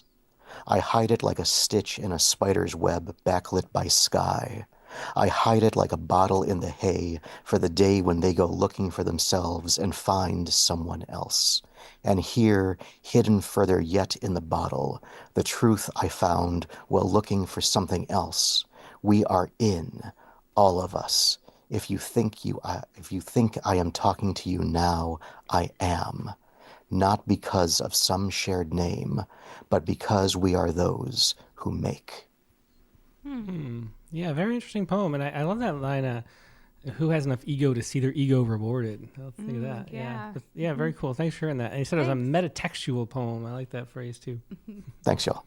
Yeah, thanks. There's Jeff Stumpo with Side Effects of Searching for Myself. Let's go to Rachel Grieve next. Hi. Hey, Rachel. Great to see you. Hey, so I had such fun with the artist I found, it was a still life painter named Rachel Rausch, who lived at the same time as Rembrandt in the Netherlands and made significantly more money off paintings than Rembrandt. Oh, that's So- interesting. I love this painting. I love the light. You know, It's we really have well that done. artist displayed in our art TV in our bedroom. Oh, maybe that's why. So we like it too. Yeah. Well, and still lifes aren't really my thing, but Yeah. I found her and I liked her biography so much. I was like, I gotta do it. And so then I decided, since I never heard of Triolet before last week, I decided to do that. And I don't think that's my form, but I still wrestled it to the ground, and this is what I ended up with. Yeah. So Tiger Lily Triolet. Flowers. A fantastical flaming cascade explodes in the dark. A Scarlatti libretto, a Baroque cannonade of flowers. A fantastic cascade, a frozen battalion and ribboned cockade, a blown open nature, shot past the mark. Flowers, their fantastical flaming cascade exploding the dark. Yeah, really cool use of that. And I was wondering if anybody would write a Triolet, given that last week's guest it was all Triolets. I love the exploding the dark. I think I'm going to see that the next time we're in a museum and I see art that's like this. That really is. It's like exploding the dark. That's what I like about these kind of paintings, because I'm not normally a still life person either. Yeah. Or you'll think about when we turn on the TV in the bedroom. Or when we eventually make it to bed tonight. Yeah, it is the same thing. Yeah, the light is so great. Yeah, that's what I love about it. Yeah. Well, thanks so much for sharing Thanks. that, Rachel. Yeah. And it's Rachel Grieve with Tiger Lily Triolet. Let's go next to Tina Denetclaw. Unmute. Okay, I think I figured out a fast way to get to where I need to be. Here I am. Well, you're great. You're right A little here. better than Right where you usual. need to be. Yeah. Thanks, Tina. Oh my gosh. Okay, so it was very easy for me to find an artist with my last name because my father-in-law's family is full of artists. And yeah, really wonderful. And he had such great taste in jewelry, you wouldn't believe. But so my favorite among them is my nephew, my husband's brother's son, Myron. And so this poem was actually written after one of his paintings that was in my mind. And when I asked him, I need a picture of that, it turned out that it had been lost in a fire. Oh. So I didn't have the picture. And so there was something else he put up by somebody else, but in the end, so at any rate, so you've got something that Myron painted. It does go with my poem. Okay. And my poem is very short. Okay. Okay. Ancient Grandfather's Whisper. I was a teenager, living in the sandhills of Nebraska, almost unaware of the Navajo. Our elementary school principal was half Lakota Sioux, tall and calm, medicine woman to her tribe. She traveled to Arizona and returned with the Navajo ring for my mother. Yay, chance for the path to come. Oh. Yeah, really touching. Thanks so much for sharing that, Thank Tina. you. Thanks, Tina. Yeah, I appreciate that. Yeah. Yeah, I don't know if I ever told you, my husband is actually the first American Indian in the history of UC Berkeley to get a PhD in the hard sciences. I'm born and raised on the reservation, out of reservation schools. It was quite a journey. And I had been with him since freshman chemistry in undergrad. wow. Mhm. And he has he's had a lot of blessings in his life. Would like to think I'm one of them. Yes, of course. Yeah. So my mother never wore that ring that I recall. She didn't show it to me or tell me anything about it until she was getting her things together at the end of her life. And then she told me. So Yeah, well, thanks so much for sharing that memory and You're the painting. welcome. And, yeah, wonderful. Thanks so much, Tina. Okay, thank you. Yeah, I think that was Tina Denetclaw, that painting by Myron Denetclaw. Ancient Grandfather's Whisper was the poem. All right, let's go do Christiana Doucette next. Hello. Hey, Christiana. Thanks for your patience. Yeah. Glad to have you here. My voice is struggling a bit because we are now into pollen season. I'm horrendously allergic to tree pollen. So yeah, sorry to hear that. Yeah. if I start coughing or youngest anything, is, yeah, I apologize. struggling. Mhm. Aw. I looked up a couple. I was able to find a couple Doucette artists. Uh-huh. One of them was a scrimshaw artist who like carved sketches into whalebone and things. And then there was Bob Doucette. And I ended up going with him because I found this very fun picture of these owls in a tree. And I linked to that on the email. Yeah, I have it right here. I love the title. It's called Hootenanny. Yeah. It's Isn't just that great. fun? Yeah. And in Yeah. high school, I took banjo lessons. So as soon as I saw the little owl with the banjo, I was like, I have to do this one. Oh, that is really fun. Yeah. Mm-hmm. So this is Bob Doucette's Hootenanny at Hickory Holler. Some time ago, the heart went rotten, and now the knot where rot set in during that long ago storm forms a wood-paneled cave full of down. Inside, yellow eyes pass the last moonshine from glint to grin. They cackle its gold turned gray in the back of their throats. The warm-up hum of Fester's fiddle riddles ridges where there used to be bark. The notes scrape sideways strings, ring rusty nails, swing wild bridges back and forth like shifting stairways to the heavens, all prepping for the hootenanny holler in old hickory tree hollow. There's 9, 10, 11 pairs of eyes following, and just as many with gravel in their craw, jawing on about the night to come, about Hester's bum wing, how Clyde can't sing, and how come the newest axe won't fly. Clyde side-eyes his partner, Janice, gives a nudge, then starts a lick. She's wailing as he's frailing to the ballad they've got down cold, starts out slow, but not too long till they've got hold of the whole tree. Who needs to sing when you can play? Even old Boone, who can't hold a tune any better than a possum's tail, starts in humming to the strummin', then feet tappin', wings clappin', beaks clacking beats even the old birds can't pretend they haven't heard. A final verse down the neck, Janice twists her head round back, hootin' and tappin', slappin' the turkey tail tambourine as they all join in a final chorus, hollerin' fit to wake the mice they ate last week, fit to turn the green leaves brown, fittin' for an owl hoedown. Clyde just gives a sly wink. Who really cares what the old birds think? Oh, that's so fun, Christiana. Thanks so much for sharing that. Yeah. Yeah. Yeah, really I had fun. fun coming up with names, and yeah, Mhm. it was a fun prompt. Yeah, yeah, great time with that one. Yeah, yeah, I love fun poems. We don't see enough of them, and that's one of the things I always wish. I long for having a huge family that had like crazy things like Hootenannies. Yeah, I really did. Yeah, We can have a go at a hootenanny. we need some hootenannies. Yeah. Well, thanks so much, Christiana. Thanks. Sure. Yeah. Yeah, that was Christiana Doucette with Bob Doucette's Hootenanny at Hickory Holler. Even the title's really fun. Yeah. Okay, let's go to Rob DC next. Hi, good evening. Hey, How Rob. are you? Great. Yeah, great to see you. Good. I found this artist from Colorado who's self-taught. I always like self-taught people. I think it's good. Who's done a wide range of things. His name is Tom Roderick. Yeah, great. And he had this one painting of the Three Stooges and Marilyn Monroe. Yeah. I was wondering if that's what that was. Yeah, That's great. Yeah. Do you have the Yeah, it's up on screen. Yeah. Okay.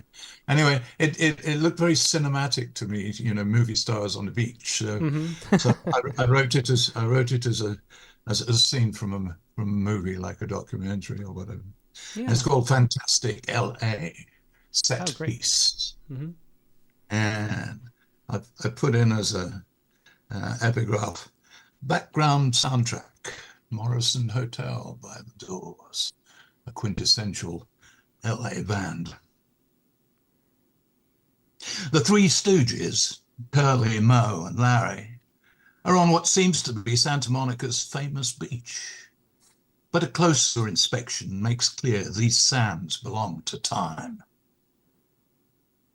Curly's poor health forced him to retire in 1947. So the Stooges are standing here in the 40s. A stray arrow from Cupid bursts like a soft balloon above them. It leaves a cloudy heart hanging over Moe's head.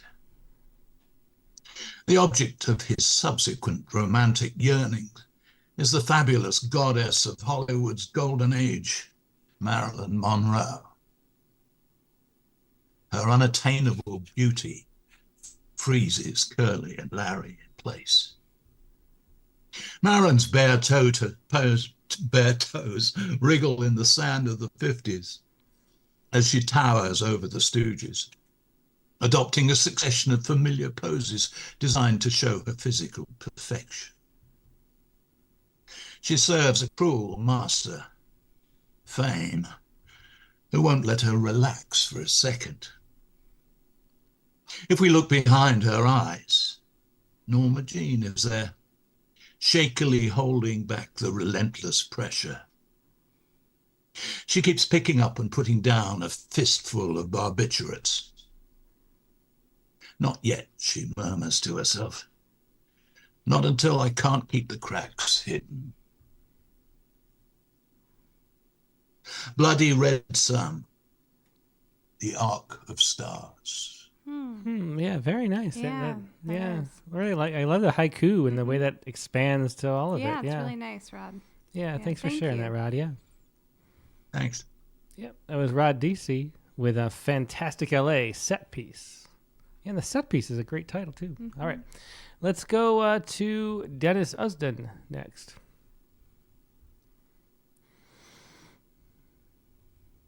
Okay, can you hear me? Yes, hi. Yeah, hey Dennis, great to see you. So good to see you guys also. This is a poem about a painting by a painter called Denis Vodovici, which is hard to pronounce. He's a Bowling Green University professor, and his name of this particular painting is called Apple Series Number 2. I didn't send it to you because I thought it was a copyright issue. I'm not really sure, but you can go online. It's the name of the painter, which is, I could spell it later, .com. So the name of the painting, the name of my poem is called Core. The remains of the apple I just ate down to its core, just its skeleton and seeds. But it keeps morphing in the sun, the yellow leftover pulp turning brown in its decay. Like my aging body, but can't see inside myself. Bet lots of my organs are turning to rust. I have not been eaten yet, but when the fire takes my body, chars me to dust, is that my core? What will my ashes taste like? Not as sweet as the apple. I will put the apple to rest in the disposal so I don't have to look at the mess I made. But since the earth is already rotting, I might bury the core in the weeds or eat another apple before I end. Yeah, interesting surreal take on that core. By Dennis Usden. Let me see if can we find It's hard to find if you're looking. Yeah, well, let me Google really quick. I could spell you, the name is OJTKIEWICZ. I could grab an apple and eat it and hold the core up Well, for here's everyone. a sense of the art, which I like this art quite a bit. Yeah. Oh, wow. That's yeah, yes, very vibrant. very This isn't the large apple. This is a paintings lemon, but of his, yeah. very large of the actual apple core, but all different fruits he's done. Oh, that's Pretty really cool. interesting. Yeah. He Yeah, I found do it. like those. Yeah, it's When too bad I we don't see food poems issue when of you it. show when you guys show the paintings, I don't see it on my Zoom. Mm-hmm. What am I doing wrong? Oh, well, you don't see it on Zoom. You only see it on the YouTube, show. YouTube, Yeah. yeah. But On the what? On YouTube or Facebook or wherever it's actually broadcast. I'm on YouTube. I'm on YouTube. Yeah. Well, it would be on the YouTube. But anyway, yeah, thanks for Okay. sharing that, Dennis. Yeah, Thanks. that's great. And, I'm having a moment right now. I don't know. Did we already do the food poems? No, it's still coming. Yeah, I was a little bit confused too. Yeah, well, it's hard. You're always way in advance. I know. Editing magazines. Yeah, So, that's and we don't true. have a cover yet, so I like Oh, those. that's true. Yeah. Those are really neat. You know, 'cause they I look was- like stained glass. They really do. They're cool. Yeah. And I was thinking that it'd be hard to find cover art that's interesting because, like, food, still lifes are sort of a generic, Mhm. and finding some that are good is kind of difficult or that are striking, in the way that you need a cover to be. Yeah. All right. Well, thanks for sharing that. Yeah, that's very cool. Okay, welcome. Yeah, thanks. So it's Dennis Usden once again, and the poem is Core. He also brought up an interesting point too, which is if you're submitting these, you shouldn't actually include the art. I mean, technically, even though no one's going to know, we're not going to tell anybody. But it is. It says like these are my own original work when you submit stuff. There's a little box you check, and you couldn't honestly check that. Yeah, but no need to withdraw. I won't But no be need. including if No. you've already submitted. Yeah, definitely no need to withdraw. It doesn't matter. It doesn't matter. It's just interesting to note. If Yeah. anybody's worried about it, just don't include the art. Yeah. Okay. Anyway. Okay, next let's go to Matt Joseph, who's been patiently waiting. Hey, Matt, how you doing? Hi, guys. Can you hear me? I can. Yeah, great to see you. Great. Awesome. Hey, thanks so much. So this is my first ekphrastic. Nice. And I just did a lot of searching. I found an artist by the name of Matthew Wong. Bit of a sad story. Committed suicide at 35. But and of course his art all of a sudden became worth millions of dollars. But had this painting called The Kingdom, which I don't know if you can share it. Yeah, right here. Mm-hmm. And really, and I don't like doing a lot of exposition, but I'll just say it was a lovely painting and beautiful. And kind of in the center of it is this little tiny, I think almost like a figure, almost looks like, sort of like a king. And it was lovely and beautiful. But I had this thought of what if I wasn't welcome there in this nature? So anyway, so the name of my poem is Trespass.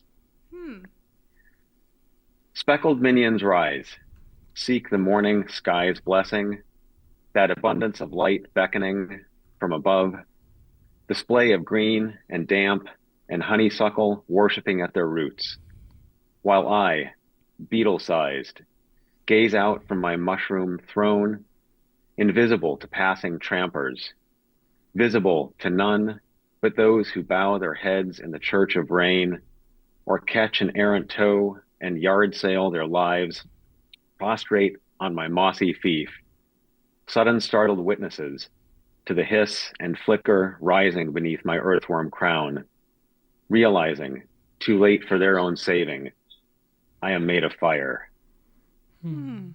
Yeah, really cool poem. That was Trespass. Interesting direction. I like that. I love I it. Like it trying went to darker find than a I story intended. in art. Yeah. That's great. Thanks so much for doing this, you guys. I know I always say that, but this is amazing. So Oh, thank thanks you. for saying it. Yeah. We appreciate it. Yeah, thanks so much, Matt. Thanks, Matt. Yeah, it was Matt Joseph with Trespass after The Kingdom by Matthew King. Kingdom and King, or no, Matthew Wong. Yeah. I think it's getting late. Okay, so anyway, let's a couple people left on the Zoom. Let's go to Janet McConaughey next.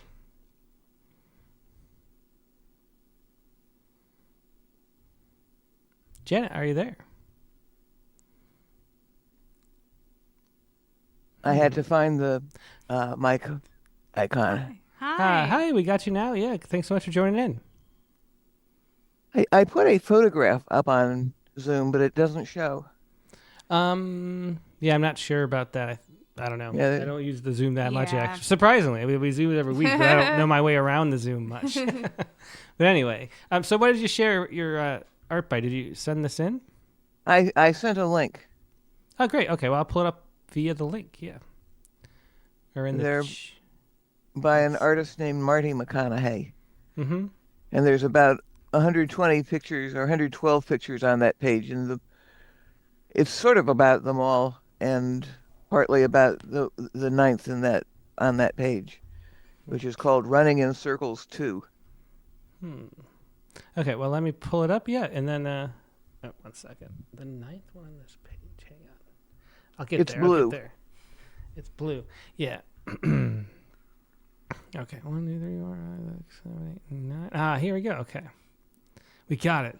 Running in Circles 2. Okay, here we go. There's the piece. Yeah, and that's a really interesting piece of art too. Yeah, a little Magritte like. Yeah. It's a lot more interesting than the poem.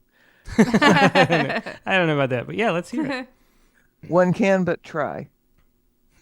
Smooth curves of gourds enlightened from their life, emptied, sanded, carved and stained, then tied to earth and sky with swoops and curls and turns, tight stitched from grass and long leaf pine. They sing to my eyes of balance and its lack, of flight and trudging steps, running and death. When shape holds song, can words add any heart? Interesting Yeah. last question. Yeah, that definitely is. Makes you think and turn. And then here's the image, or some of the images. Mm-hmm. Yeah. Want that one? Yeah. She apparently, she had spent a long time painting portraits of people and pictures of dead dogs. And she believes that God led her to work with gourds and grass and longleaf pine needles, which are a foot long. Oh, that's a really interesting backstory. Yeah. Actually, yeah. Obsessions. Yeah, Yeah. Well, thanks so much for sharing that, Janet. Yeah, it was Janet McConaughey with One Can But Try. All right. And let's see. Mary Lisa Mary D. Lisa. Diminishes. Oh, I love seeing Thank you you at the end for there, waiting. Mary. Yeah. Hi, I love seeing you guys too. Aw. So I looked for D. Diminishes. I found somebody whose name was a little off. I really couldn't even stand looking at the art, and now I can't get rid of it. He had I know, 3 pieces. I ended up not writing a poem on that. But I found another one I had to use. So my full name is Mary Lisa Ann Walker D. Diminishes. So then I looked under, thank you. Then I looked under my maiden name, Litzenberger, didn't find anything. And then I looked under Mary Lisa, didn't find anything. Finally, I ended up with Carol Walker. She creates giant silhouettes on walls. So that's what this poem, that's what inspired this poem. And I think I sent it to you guys. Yeah, I have it here. Yeah, really interesting silhouette. Okay, let me pull it up. Where did it go? Okay. All right. Burn. After Karen Walker's silhouette, burn. We know where the dropped objects fall. Oh, wait. I'm going to start over. Sorry. No problem. Burn. After Karen Walker's silhouette, burn. We know where the dropped object falls because we listen more than look, and we'll smell a burning thing before we see it. We're speechless not when there's nothing to say, but when there's too much for words to carry. Thoughts and prayers leave our brains flaming. We saw we were dropped objects. Our bodies were flesh for hot bullets. We're speechless not because we know no words will impact, but because you can no longer smell us, hear us humming. Yeah, beautiful sounds in that one. I really enjoyed that. Yeah, Burn after Thank Kara you. Walker's silhouette. Yeah. Thank you. Really It's another interesting poem. photo, too. Another poem that wouldn't exist without Katie's prompt. So Aw. thank you, and thank you again, for the space that you provide every week for us. It's a type of church. Oh, yeah, definitely. That's why we like to So- do it on Sundays. We were just talking about that. I again. was like, no, it needs to be on Sundays. Yeah. It absolutely works. Okay, good night. Yeah. Thanks so much, Mary Lisa. Yeah, All thanks right, so much, Mary thank Lisa. you. Take care. Enjoyed Yeah. everybody. Okay. Okay. Let's see. Mary Lisa's so sweet. I It always know, makes she me like definitely is. genuinely happy. And I know, and then she comes on late, and so she gets I to be know, last, and and then she's it's so just a nice sweet. positive Yeah. way to end the Zoom portion. Yeah. Okay. Yeah, it is going to end the Zoom portion. Let's read. So I saw Mark Grenier here. I guess he might had to cut out or something a little. He's got a short poem after a Rothko painting, and so The Rothko painting is our favorite title of all, Katie. It is Untitled 1953. Why? I know. Why do they do it? And here is the but if you're just listening, it's a pink, brown, and orange Rothko with no other information to go. Maybe a little frayed at one of the edges, I guess. I don't know. Untitled 1953 after Rothko. Not sky, not earth, not heaven or hell, not quite paint in a canvas frame. The city nights, perhaps, that overlie some empty white, some low-down flame. Oh, yeah, I love the tight rhyme of that. That's really nice. Nice, concise poem. And then also he has the 3 stanzas that mirror the 3 colors, too. Yeah, in the same same size kind of too. The size, very nice. What do you think of Rothko? I've never asked you that. You think he's... I'm not super into it. Whereof there one cannot speak, there one must remain silent. I enjoy Mark's poem a lot more than the painting. Okay. Yeah, well, it's a great interpretation of the painting. And that's what I was thinking about. Like, does the poem bring the painting to life for me? Mm-hmm. You know, does that it does. I mean, that interpretation, and maybe my imagination is not good enough for Rothko, and I couldn't, because I didn't see that. No, see, that's what people look at when they see poems that need to be have more clarity, and they say, oh, it's my fault. Yeah. No, the poem just needs more clarity. Yeah, but I love I know I'm not an art historian saying that, and I'm sure there are reasons behind it, but I'm also just allowed to enjoy art and think about it without I asked for everything. I asked for your opinion. Oh, and so. You got it. I did. But I like it with Mark's interpretation. Yeah, I do too. Anyway, all right. Well, thanks for sharing that, Mark. I have at least one Rothko painting I can appreciate. Let's go next to Ted Govera, who this is right up his alley because he's always including some art. Yeah, every poem is ekphrastic. It is, or maybe reverse ekphrastic. Yeah, I think he finds the image after. But here is what he sent, and this maybe we should read the note first because I don't know what this is. It's a Escher-like thing, maybe, where there's like the frame is sort of coming out of the page, but also a railing. Oh, that's funny. I didn't even notice that part. I just saw the mostly naked woman with yeah, her so back there's facing us. a woman with her back facing us. Yeah. Mm-hmm. Is it just a dress with or is it mostly naked, would you say? Well, anyway. It's a dress, but she's still mostly naked. Okay, yeah. Okay. And then let's see what Ted... Oh, wait, maybe I should read. Yeah, I'll read the note to see what that was. Ted says, I couldn't find an artist with the same first or last name as I have. Ted? Come on, man. I don't know, man. Yeah. But I have a David Garreau print that I've owned for 20 years or so. I think I bought it before meeting my wife, but I'm not sure. This is the kind of perk you get when you've been writing the prompt poem every week for 3 years. Ted, this is a stretch and you know it. There are definitely Ted artists. Okay. Yeah, I could find one in 2 seconds on Google. Anyway, my wife. Okay, here we go. My wife. X. But now I have the ability to see clear the fall in a painting, famous or not. 23 years apart, we came from the same town, the same climate. The oil in paint may have dried quicker where we're from. I left as a child, but I fell for her charm as an adult. She was everything my youth was, a palette of vibrancy and bliss. Those pigments never dry. Still, X. The difference may have been the years spent there. I had less. The culture stuck to her, making it more her home. Now I have to seek the artist, living in the States, elusive, till my study here, imagining his fret over a frame unattached though the painting was complete. He must have had the same encounter, and the same nonsensical mad fall. I met her one night. Lights were all around her, neon bursts against the dark folds of sky. You're looking too closely. She in the glow about her warned. We have time, she tried so hard to convey. I felt otherwise, even by my suggestion that I would stay longer, put my cares abroad on hold, maybe to allow the oil to dry for longevity. Interesting. I love the opening. My wife, and then X is the first line in italics. Yeah. Yeah. Well, a very fun poem once again, as always. Thanks for sharing that, Ted. Interesting painting, too. And that is going to wrap up the what did I do? Okay, that's going to wrap up the prompt lines portion of the show.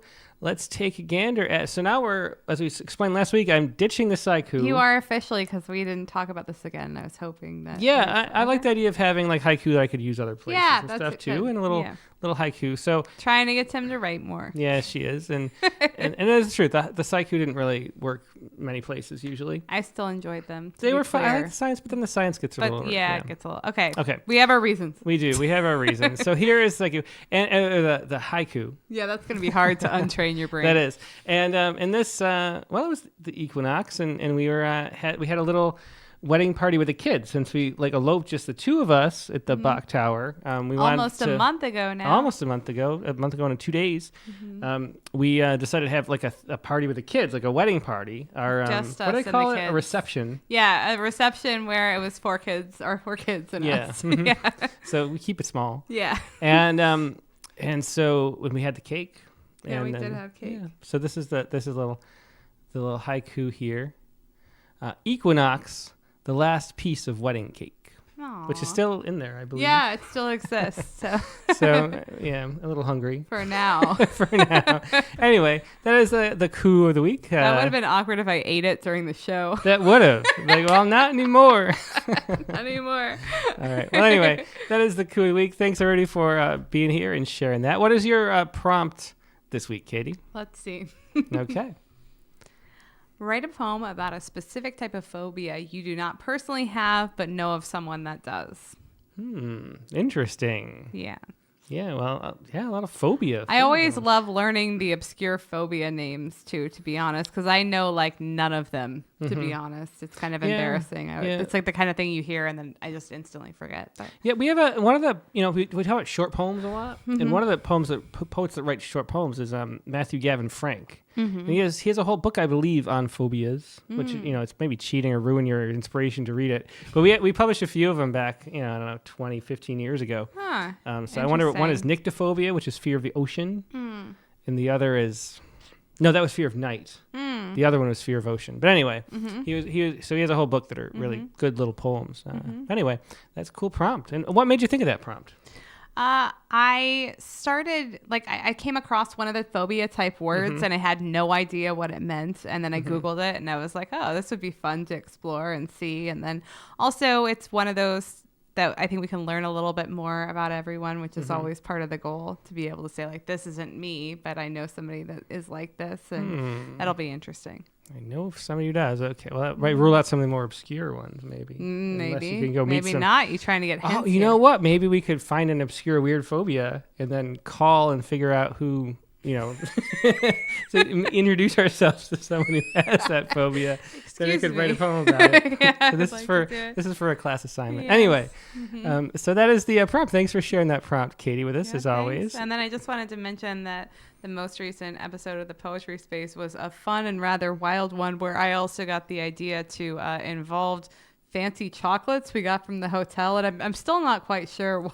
Yeah, not really. Well, because you wanted to eat the chocolate. That was true. Most importantly, though, we did it as a duel where we looked at the poetry of Tomas Transformer, whose name I'm mispronouncing again, and Garcia Lorca, which was really fun to look at two poets that, again, we just wanted to learn more about. So. Yeah, I think it's a fun way, because it's kind of like the way you flip through books at a bookstore or whatever. In the old days when you could walk through a bookstore and find things besides for a shelf this way.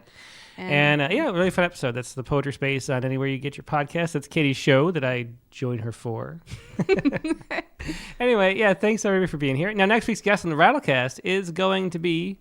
Oops, that was this week's. Next week's is going to be Lou Watts. Oh, yay! Yeah, we love Lou Watts. He was we interviewed him for the Haibin issue. So a few people mentioned Haibin and shared some Haibin on the show. Lou Watts is like the master of the Haibin. He's really one of the people taking it the most places. We'll find out a lot more about the form. His powerful book, really heartbreaking and powerful, is his book, Ira, which won the Touchstone Award a few years ago from the Haiku Foundation for the best collection.